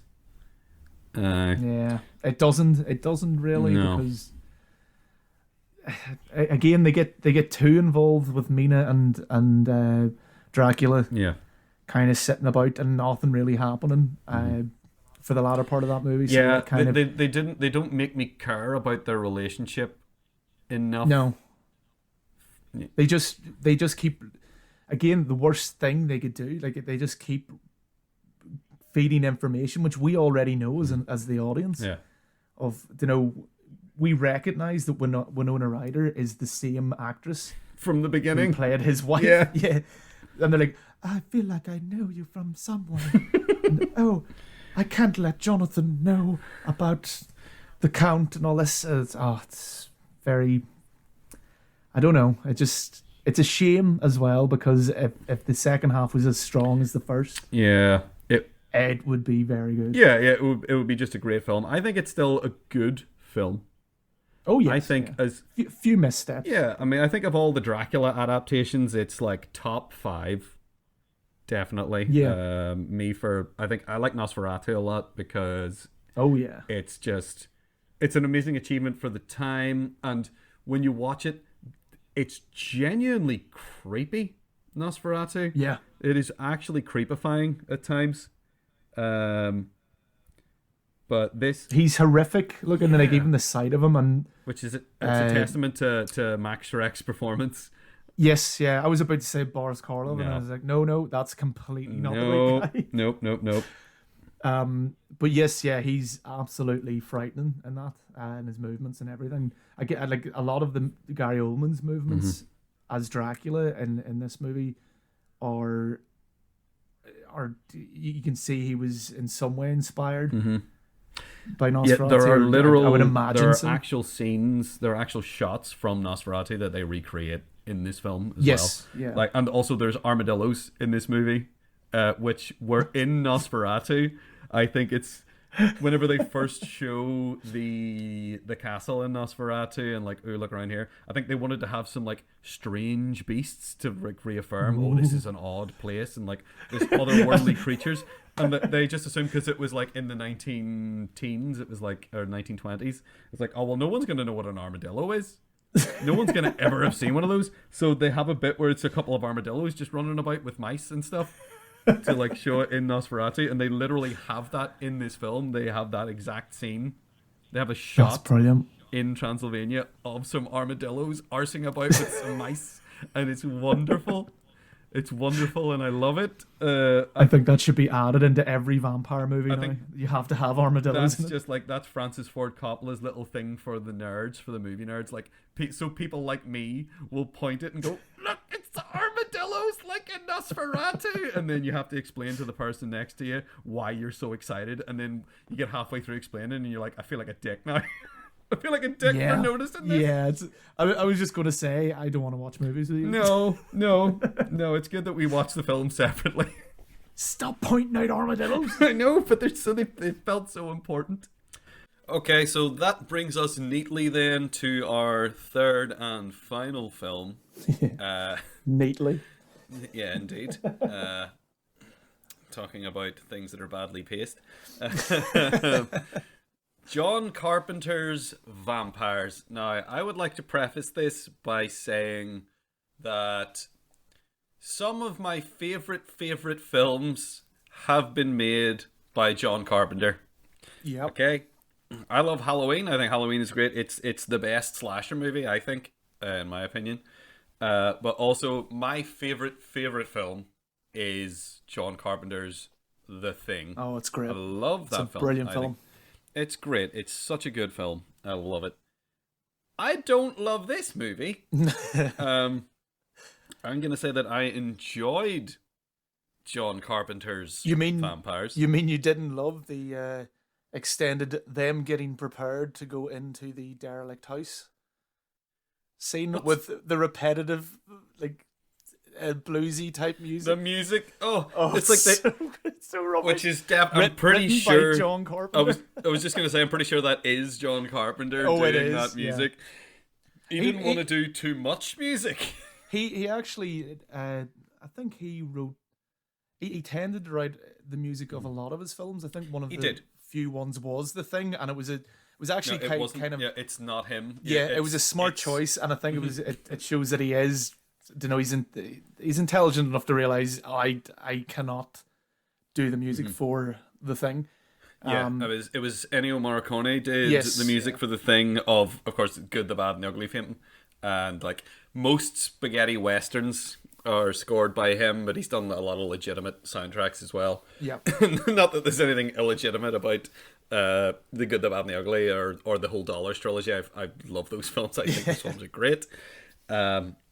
But yeah, I mean the soundtrack to The Thing is just so eerie and ominous. But I mean, it has the thing about it is not like the soundtrack for John Carpenter's The Vampires. Yeah, I mean, he probably thought maybe it was a bit eerie and ominous, but because I mean, in the past he hasn't. I mean, the theme tune to Halloween is legendary in its sort of like. It's catchy and it's creepy and it sets the tone extremely well. This movie, I guess, you know what? Given that, I'd say that maybe it is a good soundtrack and that it does set the tone. Whoa. It sets the appropriate tone for this film. I think. Yeah, I can see where you're going with that. It still doesn't make it good. Yeah, I think it suits what's happening fine. Absolutely not. No, I am not arguing that it is a good soundtrack. I'm just saying that it does suit the tone of the piece. In that it's cheesy and it wants to sort of be a Western in a lot of ways. Yeah. I think this film is... It has a lot of... Aesthetically, it has a lot of Western things going on in it with the cinematography. Like the color palette in this film. Oh yeah, even the setting itself is very Western, very it's on the border. I'm not sure if it is in Mexico or if it's merely on the Texas-Mexico border. Is it in New Mexico? Did they ever specify? Sure. I think they do at some point. They definitely mention certain places, but I mean, I don't know enough about American geography to say where that is. Yeah, it looks like a lot of Westerns. It looks like the places where they end up having confrontations look like places from, I would say actually like a Fistful of Dollars, for instance. Like, there's a sort of a big sort of battle, I guess you might say, that takes place towards the end that is in a place that looks like the town from A Fistful of Dollars, which I believe is a Mexican town. I think that is actually set in Mexico. So I think it's probably in Mexico. But anyway, it evokes that tone well enough, but it doesn't have the same...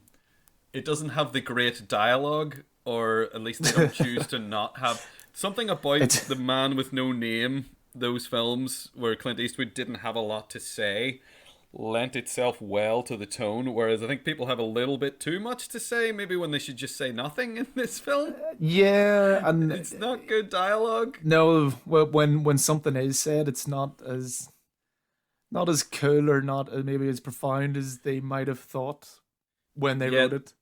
They're standing there dressed like they're cool, and they're standing like they're cool, and they're saying things. 90s cool. Yeah, they're saying things with a tone that implies that what they're saying is super cool. Like James Woods is trying to be cool. He's just being rude and a dick. Yeah. A lot like... He just tends to punch a lot of people or be angry at them. He does. He has violence, and then he thinks that makes him cool, I think. In fact, his whole squad of people who... Oh, yeah, the Baldwin, whatever Baldwin is... No, I mean, like... Oh, yeah, that one. I think is he Daniel Baldwin, I think? No, Jeff. He's one of... How many of them is there? He's the forgotten... Well, I think there's 4 in total. I mean, there's Alec, who's the Baldwin. Oh, yeah, and he's then there's the main Stephen, who's his mad brother, who... really went off the rails. Yeah. He's the blonde one. He was in Usual Suspects, that guy. That's right. That's Stephen Baldwin. Then there's... Is it Billy Baldwin? I think I don't know. At this point, I just make up names for them. There's so many Baldwins. I think this one's Daniel. I think he's Daniel Baldwin. And you know what? I'm not going to say that he's terrible. He's there, and he's, you know, he's doing it. He does his thing. Yeah. But like it's the rest of the squad that I'm concerned with at the minute, though. They don't last very long in the film. No. They make it seem like they're going to be this sort of crack badass team, like this real, team. Mm-hmm. You know. Oh, they're going to be like kind of SWAT level of, you know, dealing with vampires. Mm. They're going to be so organized. No, they're not. No, not really. They're rubbish. I have to say, there is something about... I like how supposedly methodical they're supposed to be in clearing out these nests. They talk about themselves like they're being methodical, but they just kind of bumble around in there. Like, it starts off all well and good. You know, you've got that, as I say, you've the... what feels like half an hour of them setting up and taking crap out of the truck, which is probably only about 4 minutes or something, but it just seems to go on forever. And that really repetitive guitar line that keeps playing. The music does not help when it's the same 2 bars over and over again. So then they get everything out of the truck, and then they do this whole thing where this derelict, run-down farmhouse, essentially, and instead of just kicking the door down, they like have this whole contraption that cuts out a perfect circle. Yeah, why? And then just put their boot to that door. Looks like it's about to disintegrate. And then it's like, whose turn is it? I'll do it.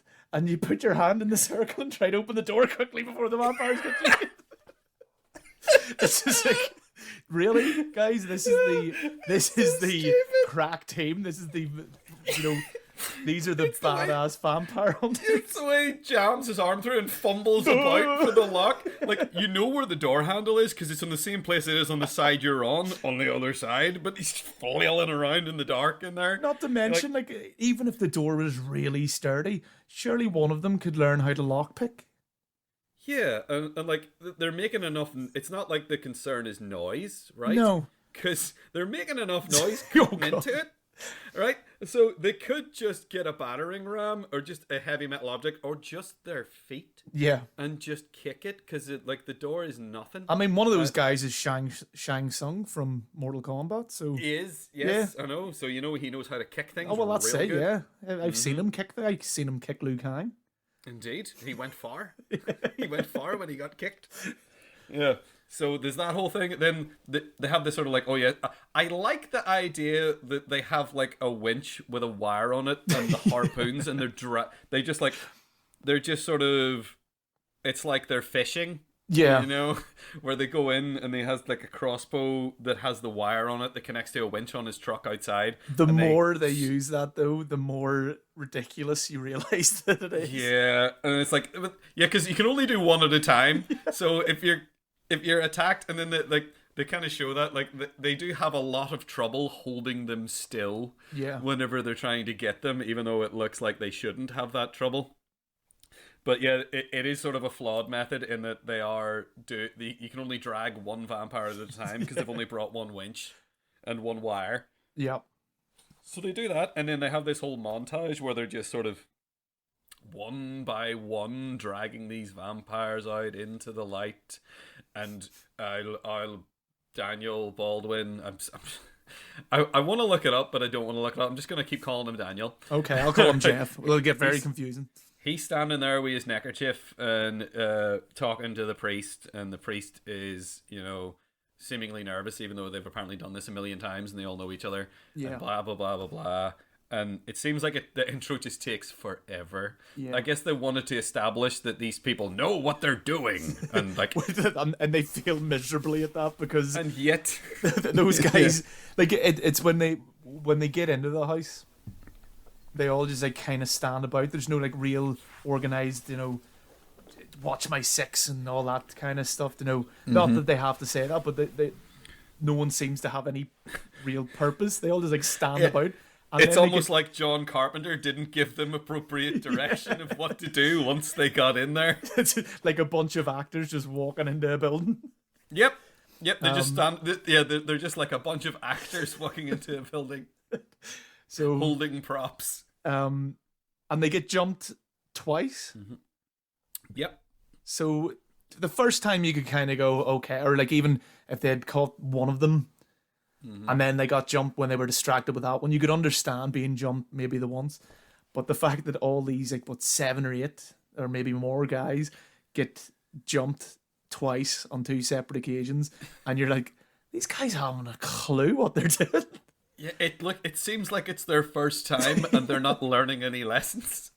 And even as you say, like making the noise, and then James Woods all like, "Oh, shh, be quiet," and then he steps after they've made this huge racket, cutting a big hole in this door for the guy to get his arm through, and it's like now it's like, be very quiet, and then they'll wake up. And then he goes and kicks a bottle because he wasn't watching where he was walking. Yeah, well, whoops! He's telling him to be quiet, and then he knocks a bottle over, and it's like, oh, I guess that's supposed to be funny. Yeah. Like, he's the guy telling him to be quiet, and then he's the one not being quiet, even though they just cut a goddamn hole in the door with a friggin' reciprocal saw, or whatever the hell it is. But, yeah, and then, so yeah, after they clear out that nest, they have a grand old time. They get 9 vampires. Just a big deal, but the leader was nowhere to be seen. Of course, yeah. The master, I believe, is the term they like to use. Oh, like, sorry. No master in there, or something. And then, of course... So already we've got another kind of take on the vampire lore already, where it's like... So Dracula's very much like a solitary creature. Any other vampires are generally more... his servants. They don't really think for themselves. Yeah, the brides that he has, well, I don't know if they're even technically his brides. The ladies that he has hanging around, I think he just calls them as brides. You know what vampires are like. Aye. Yeah. So and then it's like almost like an in-between state John Carpenter's vampires have. Yeah. It's like Underworld and Dracula. It's like they have little clusters maybe that all have like a leader. They have them, as they call them, nests. They do call them nests, yeah, which is fun. Which and has been used. Each nest has like has a master. Yeah, who's like extra powerful or whatever, and made them all, I suppose. Yeah. But for some reason, he's out buried himself in the desert. I don't know why. But you just see his hand, Carrie style, come out of the ground when the sun goes down. You're like, why was he out there? What was going on? I guess it's just convenient. But then he knows where the party is. Yes. When they're celebrating with all the hookers and drugs. Yep, all the hookers and drugs, and the all paid for by the Vatican. All paid for by the church, because apparently that's the whole thing, is that like, they are funded by the church. They're funded by the Vatican, because they reference that, and then like the Vatican send them like, well, I guess like everybody gets, obviously everything goes bad at this party because the big master man shows up. And does he knock on the door? Yeah, all he does is he knocks on the door. The guy who answers, and this is from apparently a veteran vampire hunter, stands there in shock with his mouth hanging open, going "G'dur," for ages, and then one of the best moments of this movie. Indeed, when the man in the doorway is karate chopped in twain. The vampire karate chops him in two. Yep, it's so bad. And I think that's all that you'd have to know about this movie, to be honest. Yeah. And then of course, and makes extremely short work of this entire team of crack vampire hunters very, very, very quickly. Oh yeah. Kills like, I don't know, there's like 10 of them or something, and he just kills them all. Yeah. And they're all just going, "Oh no," and being thrown around the place. You're like, well, they tried to make them seem like this crack team at the start, but then they maybe accidentally show us that, oh, maybe they're not. It's like the opposite of, it's kind of like what they do in Aliens, except in Aliens it's done well. Jim Cameron actually doing something pretty good here, where he shows all the Marines, and they're all wisecracking, and they're slagging each other off and stuff, and they kind of do that in this scene with the party in Vampires as well. Not as successfully either. No, not at all. But at least in Aliens, they're all really well kitted out, and in Aliens they show that they are incredibly organized and competent. Yes, it's the thing they do in Aliens that they don't do in this. Because they are just bumbling around in the house at the beginning. Whereas in Aliens, they are methodically going through this colony, and they're, everyone's like, check those corners. Everyone's being very, very, it's all military precision. They really, really go Stay frosty, people. Yeah. And in that context, when the aliens come out and start slaughtering them, it makes the aliens... Now, they do cheapen the aliens a wee bit in that movie from the first one, where it's this indestructible nightmare. Oh, yes, yeah. Because they are still killing them, but it's the fact that in Aliens, it's this crack team of Marines who are supposed to be trained for this kind of thing, and even then, they still get absolutely decimated by these guys. Whereas in John Carpenter's Vampires... They all just sort of run around waving their arms in the air, not knowing what to do about this one guy that showed up and knocked on the door politely to be let in. And you could argue that maybe they're on a lot of drugs, and they're all drunk. Yeah, I think maybe the fact that they're having this party does go some way towards like, okay, they're all drunk and stoned. It also explains anonymous Baldwin later he's driving, and it also explains a part of that as well, which we'll get to. But okay. Yeah, so they all get slaughtered apart from James Woods. Yeah, James Woods, an anonymous Baldwin, and one hooker. Yes, one hooker who does get bit though. One hooker who, for some reason, she is the one person that that the vampire doesn't just rip to pieces. He sneaks up to her before it all starts just bites her a bit on the thigh. On the inner thigh, yeah. Which again, back to your sexual predator thing here. Yeah. Actually, I'm sorry to say your sexual predator thing, but you did bring patent it up pending. First. Yes, patent pending sexual predator vampire thing. John Ferris. So. He does the sort of charm thing with her, because she does kind of do that. Yes, yeah. It does the whole I am what's the word when vampires do it, like mesmerize? Yes, yeah. It's like a mesmerize. It's like mesmerize, enthrall. Yes, enthralls her, and then does the biting on her inner thigh, and then he just leaves her alone. Yeah, and goes and murders everybody. But I mean, And then when you look back on that later, you realize, oh, right, it's actually a pretty barefaced plot device, because apparently once she has been bitten, she is then connected to the Master, so then they can use her later. That's right. To find psychic the Master. Links. Yes, psychic links. Yeah. So that's why she exists in the plot, but then also she's there to be this sort of romantic foil for Anonymous Baldwin, which I think is now his new name. He's just Anonymous Baldwin now. Right, so she's now the romantic foil for Anonymous Baldwin. Yep.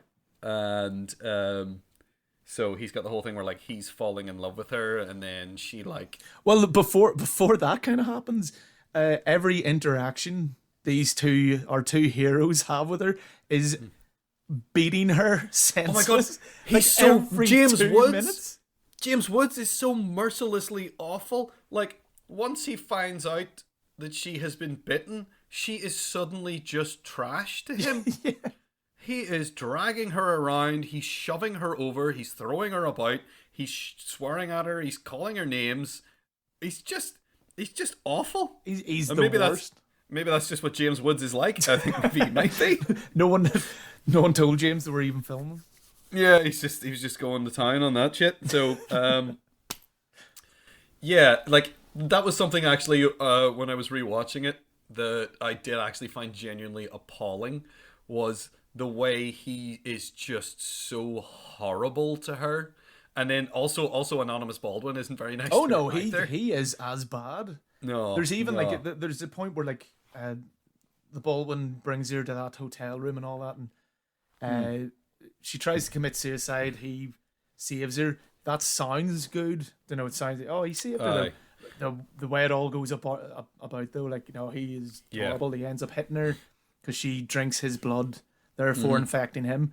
Yeah. And when James Woods comes back to that hotel room, he's all like, why is her eyebrows? And it's like, because he's been beating her for about 2 days straight. Why would he be surprised? Yeah. Yeah. It's kind of like, if it would find a good contrast to it. Like, again, I got to bring up Blade.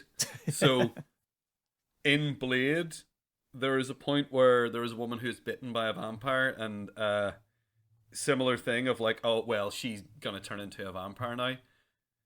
But in stark contrast to this, Blade is like, grabs a hold of her and takes her with him. Yep. And brings her back to Whistler, Chris Christopherson there, to try and help her. You know? Yeah. Even though, and like, you might say that like in this scenario of John Carpenter's vampires are like, oh well, she's doomed. But they're kind of like that in Blade as well, where like he's kind of like, you're not going to be able to save her, but let's have a go anyway. Yeah. And then they're kind of nicer. He's a bit rude to her, but it's just because he's stoic. And, you know, he's not good with people. You can do like a rudeness. You can have like, you know, that character who's like very cynical and just very rude, doesn't want to get close to people. Blade just doesn't want to get attached to anyone because they'll probably die. But James Woods' character is just an out and out dick. Yeah, he's just a dick.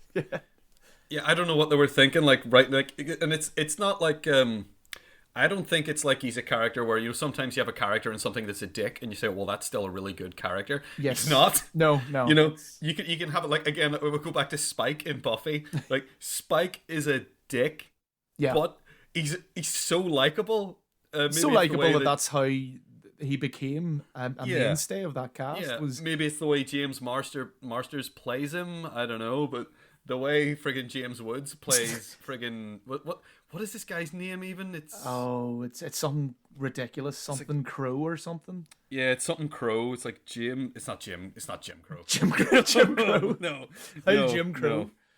No, it's not. But like you don't really get attached to him or sympathetic. You don't really get attached to any of the characters in this, which is I think they want us to get attached to Anonymous Baldwin in a way.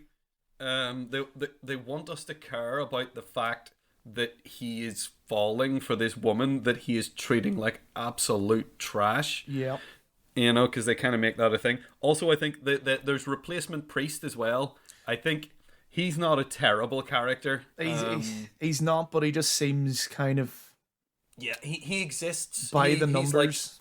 He's there to have things explained to him. Yeah, they have him show up so that he can be like, I've never hunted the vampires before. He's also a replacement punching bag because James Woods no longer is in vicinity of the whenever he's not around, whenever he's not around the poor prostitute lady who is now a trash human apparently.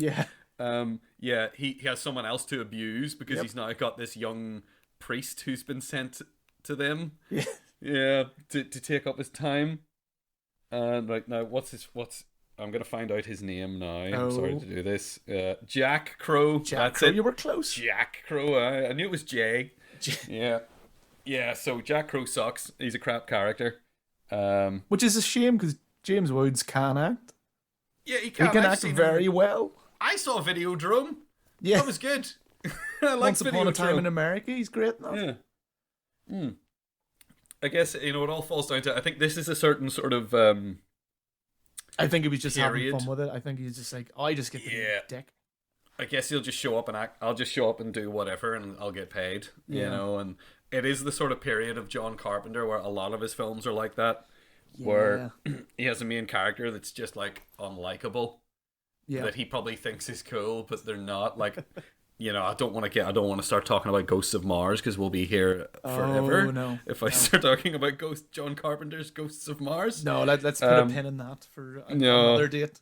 Yeah, that can come up if we ever get attacked by zombie space aliens. Very specific, but which may happen very soon. Now that I've thought of it, but it's this film is very typical of this certain era of John Carpenter where he sort of almost stopped making films that are scary and started making films that have a horror theme. So this is about vampires, but it's not necessarily a horror film. It's more of an action kind of. Yeah, it's almost an action movie, like a light-hearted action as well, because you can still have those like very serious action movies, and I suppose not so much in the 90s, but but like the problem is that it ends up not being lighthearted because all of his characters are just weird, macho, overly abusive people. Yeah, who you just like this. I can't laugh at this. Yeah, just these toxic people who you just would not want to be any to the point that you're actually going, why is he the leader? Why does no one just go, you're a fucking twat? You're a fucking twat. Why am I listening to you? You're the one that knocked the bottle over. Yeah. And no one laughed. You absolute idiot. Yeah.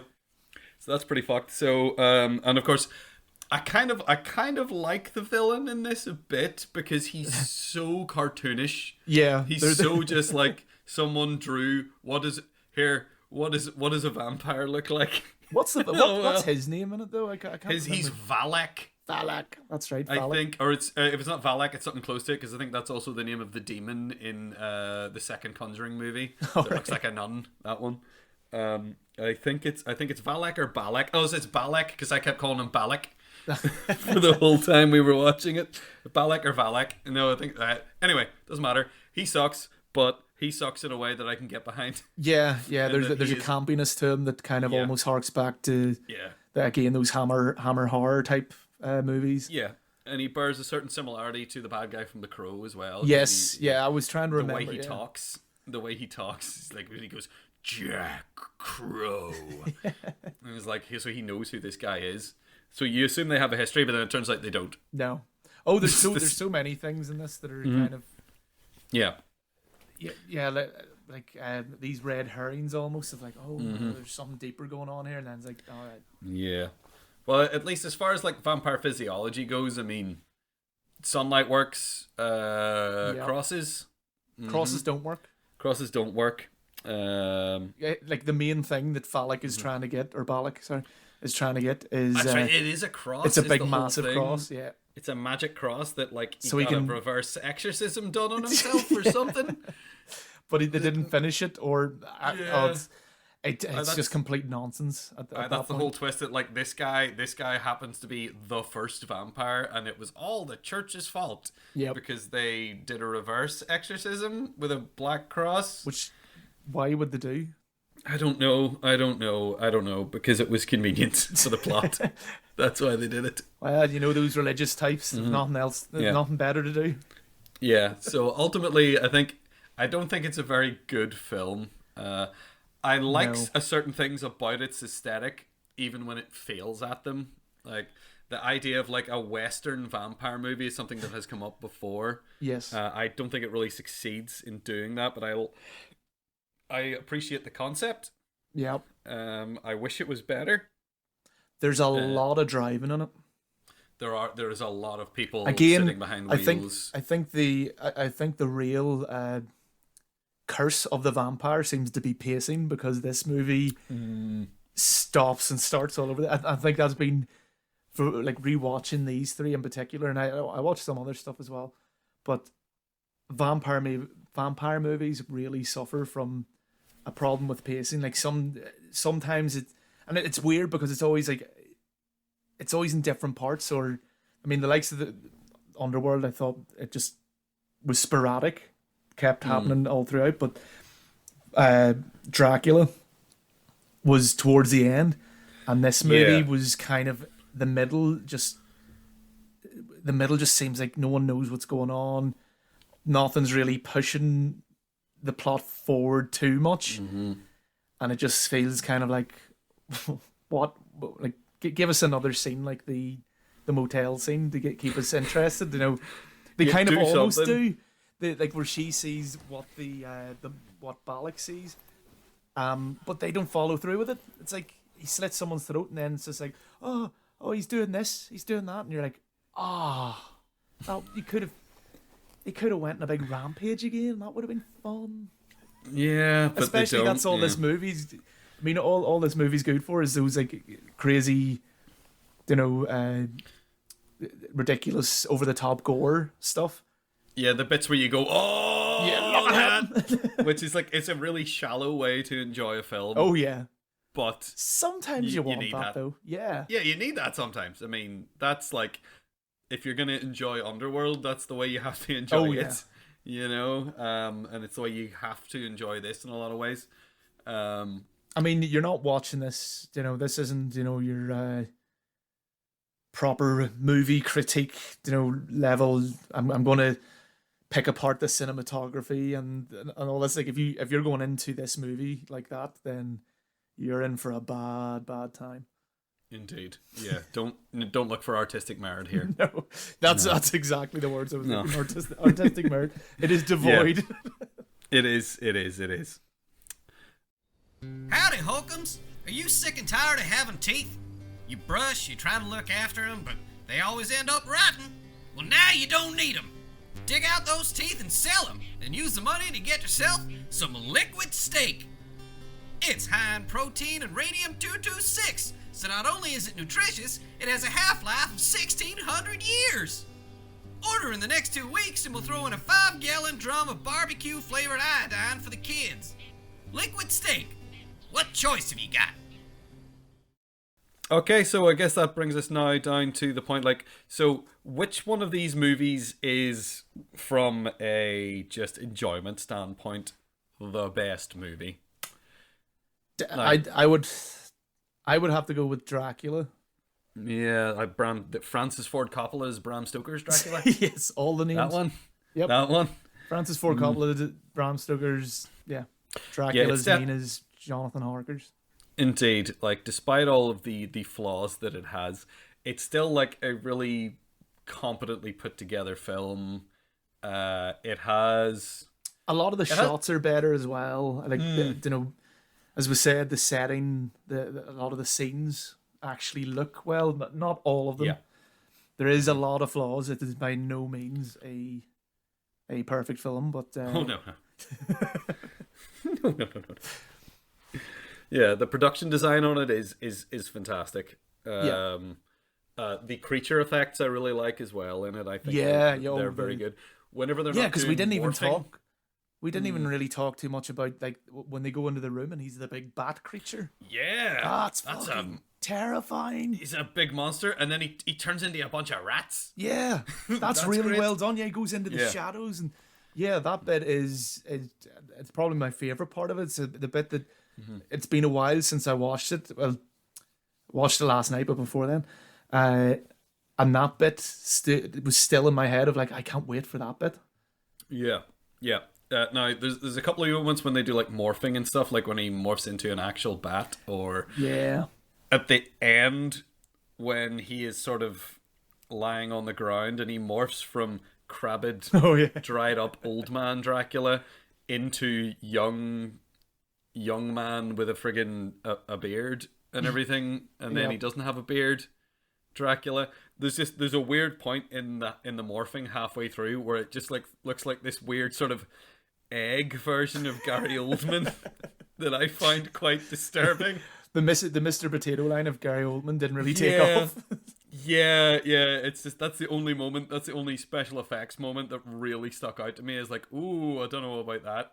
That's a bit dodgy. For the most part. Well, they do something. I can't remember what it is, but they do that effect earlier. There's sometimes as well. I didn't like the the moments where Mina and him are talking, and they're like, again, repeating myself, but she's doing that whole "I know you from somewhere," and then like it kind of has, you know, a superimposed image of her as the wife back in the day. Yeah, you know, kind of in between them and stuff, and it comes. So some of the effects are really cheesy. It's not like they're done badly. It's just why they were done. Like, this is the director of The Godfather, and you're going, and The Godfather Part 2, which is better, and 3, which probably explains this. That was around the same time. It was a couple of years before this. Sweep that under the rug there. That's fine. Francis Ford Coppola had a bad time in the 90s. Yeah, although, but like, you were saying earlier about the eyes in the sky. You know that, and it's like you probably like that's not that's just a bad effect. That's like, it looks a bit stupid because conceptually it's a bit stupid. It's just I think it's the problem. There's a better way to kind of signify what you're wanting with that, like, to know that. There's other ways to express the idea that he is there and he is watching. Yeah. That he's this, than just like, here's his big eyes in the sky. Yeah. Even just like people catching glimpses of him when he's not there in a room. Although maybe I don't know, maybe that's more confusing because then people go, was he there or not? Yeah. Was he actually there, and does he teleport like Van Helsing did in that scene where they never explained how Van Helsing teleported across the garden? Why can't they just put some eyes in the sky to let me know that he's watching them? Oh, mate.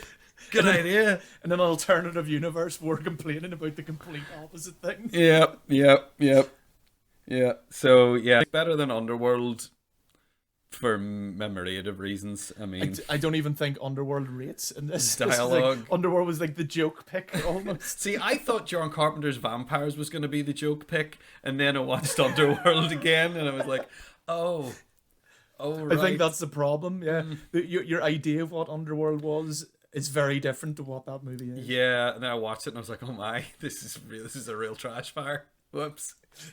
Yeah, because again, the effects, if we're gonna stick with effect quality, I mean, the effects in Underworld are of the time, and I don't think there's any glaringly bad. It's just meh, you know.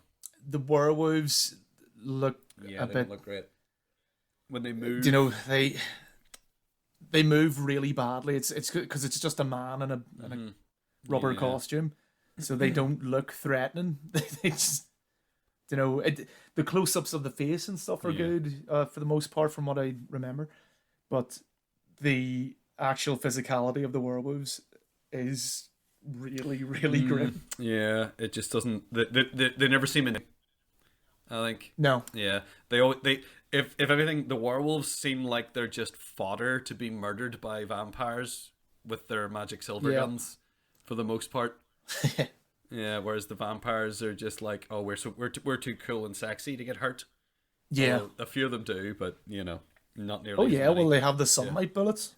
Oh, absolutely, yes. They got bullets with sunlight inside. Because of course they do. Oh, chemicals or whatever, I don't know. I think they have like a throwaway line when they try to explain it and then just ignore it for the rest of the film. Yeah. Suddenly they stop caring about that at some point. They basically just wanted bullets to hurt vampires. Yeah. They just wanted to get to a point where it's like, okay, so vampires are now vulnerable. Which again, I was always under the impression silver also worked for vampires. Yeah, it's mythologically, silver is a symbol of purity. So that's why it has been. That's why poor people don't have it. Indeed, yes. Who came up with that? I wonder. Mm-hmm. Yeah, so that has been a thing in vampire lore in the past. Yeah. But it's not always. It's not a consistent one. It's a thing in Blade. Again, I keep bringing up Blade because I really like Blade. But like in Blade, silver's a thing. Yeah. And in Blade, garlic's a thing. But again, in Blade, crosses don't do nothing. Because every modern vampire film has to have but this thing you think works doesn't work. Yeah. Like in Lost Boys. That's just the media. In Lost Boys, with the garlic don't work. Yeah. The garlic one is a strange one. I mean, if you had to pick one to take out, I think the garlic one is probably it's the most sensible. It seems silly because it's just like it's an ingredient. It's like it's something you like. They definitely couldn't live in Italy. Say that garlic's fucking everywhere. Yeah, it's in everything. Well, that's why you don't hear of any Italian vampires. Oh wait, yep. Yeah, so it's not great. No. It's not. It's just not a good. It's so shallow. Underworld's shallow. Bram Stoker's Dracula is, it's based on a book, and it's, if anything, I think they're trying to do too much with Bram Stoker's Dracula, which is one of the cause of the pacing problems. Yes, because it's that every movie based on a book has the can we do everything that's in this book? No, what do we do? Exactly, it doesn't translate over. You can't do a 1-to-1 with a book. Yeah. Yeah, and they don't try to do that, but they edge towards it a little bit by having too many things happening all at once, and then not a lot happening in the middle, and then everything happening at the end. Whereas John Carpenter's Vampires is very much like it's just all over the place, and I don't care. It's a mess. It's an absolute mess. It's a joy to watch if you're in the right mood for it. Or if you have like friends or loved ones who you can sit and kind of piss take with. Yeah, it's because me and my wife were very much just kind of laughing and making jokes over the whole thing, as Yeah. Whenever when vampires are crawling about on the ceiling in that movie, it's very, very funny. Oh yes, yeah. So there is that level of stuff with there's enjoyment to be had from John Carpenter's, but I think you can get more out of Francis Ford Coppola's, as you would expect. I mean, out of all these directors, I mean, Francis Ford Coppola is the most accomplished. Yeah. Well, I mean, I don't know. I mean, I will defend John Carpenter. Well, true. Yeah. I mean, The Thing is definitely one of my favorite movies of all time as well, and I love loads of John Carpenter's work, but yeah, I don't think either of us are going to go to bat for Len Wiseman here, are we? No. Yeah, so what else has he done? The Underworld movies, I think. Okay, he's done the Underworld. Have you seen the Underworld movies? He's done those. I'd try not to. He did Underworld 2, so he did. I think it had a subtitle, but I don't remember. It might have been just 2. And he shall never be forgiven for that. I know. Yeah. Talk about eternally damned. Also, a weird thing that I learned while watching this movie is that Kate Beckinsale was married to Michael Sheen at the time of production. Yes. And she is now married to the director of that film. That's right. Weird. And Michael Sheen came back for the sequels. Really? Which is weird to me. He's in the third one. Michael Sheen just does anything, doesn't he? I mean, that's the thing as well. We didn't really talk much about Michael Sheen when we were talking about Underworld, but he is a great actor and he's very good. Yes, he is very good. He can be. He can be extremely good. He can be absolutely amazing, or he can be absolutely woeful. See also the Twilight movies, but everyone's awful in them. No, but the thing is, he is the great thing. He has that bit where he laughs, and it's the best thing that happens. Yes, it's the best thing that happens in any of those films is just when Michael Sheen laughs that one time. Yep, that's true. It elevates the whole series. So yeah, but then anything would. Yeah, just randomly farting would elevate that movie because it's that bad. Sorry, but I just thought that was just a weird thing because then Kate Beckinsale left him for the director of that film. And is married to the director of that film now. And as far as I know, that same director made all the sequels. And Michael Sheen, maybe he's just an extremely consummate professional, or maybe he doesn't care. Maybe he's just super cool. Maybe he's just an extremely cool guy. He's just so cool that I just can't wrap my head around it. I think that's maybe what it is. Or that's an odd one. The more you think about that, the more it just becomes more and more surreal. Yeah, I was thinking about it throughout watching the entire film, and it was always in the back of my head. It's all I could think of. That's just so strange. But anyway, so I think we've definitely come to the conclusion that the best of these three films is definitely Francis Ford Coppola's Bram Stoker's Dracula. Now, the most important thing really we have to figure out is which of these films is the best film for educating people about vampires. As in how to prepare and how to deal with a vampire threat, which we face right now. Yes, on the surface, we're fine. We're fine here where we are, but up on the surface, people are having a terrible time since the sun burned out. So, I'm going to say that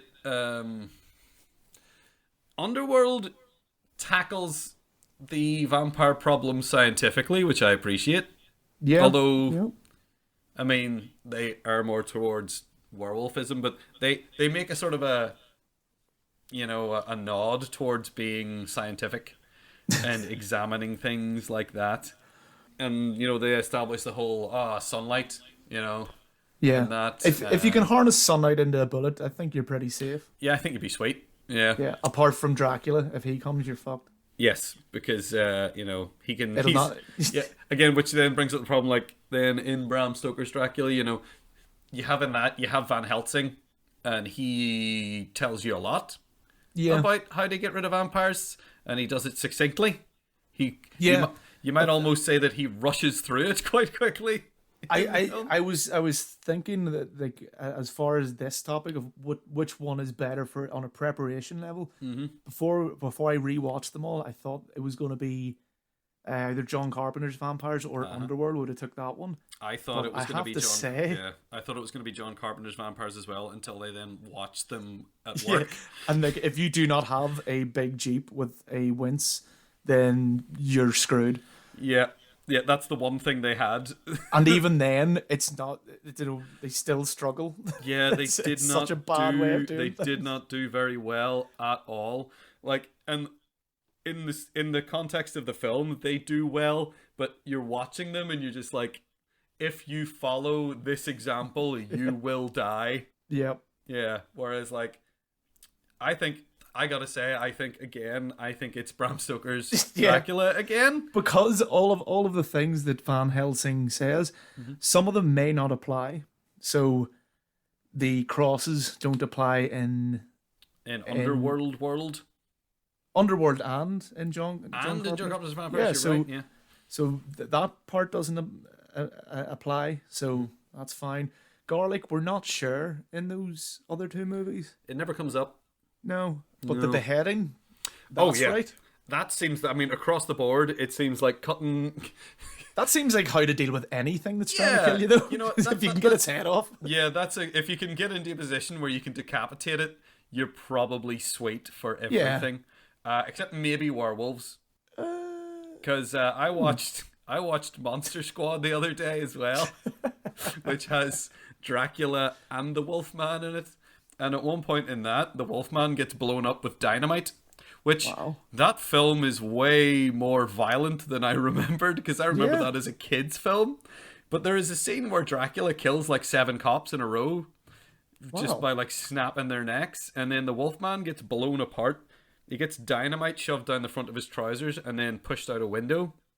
And so what you're saying is Monster Squad is better for to prepare yourself. Monster Squad might have been the best movie to do for this, but you know what? It's too late now.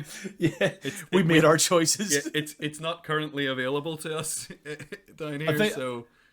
I think the other thing that Dracula has that the others don't, not so much anyway, is it shows you a lot more of the things that you need to watch out for. So it shows you a lot more how to identify, Yeah. If you're talking to someone and their shadow takes a wee walk, maybe go, hold on a minute. Yeah, maybe start asking questions and keep your distance there. Yeah. It's good for being prepared. It's good for, advance warning is going to be the best defense. If your friends are seem a bit pale and are rolling about in the bed going, they might just be sick. Yeah, they might be sick, but they're probably a vampire. But you'll know to check the neck. Yep. Yeah.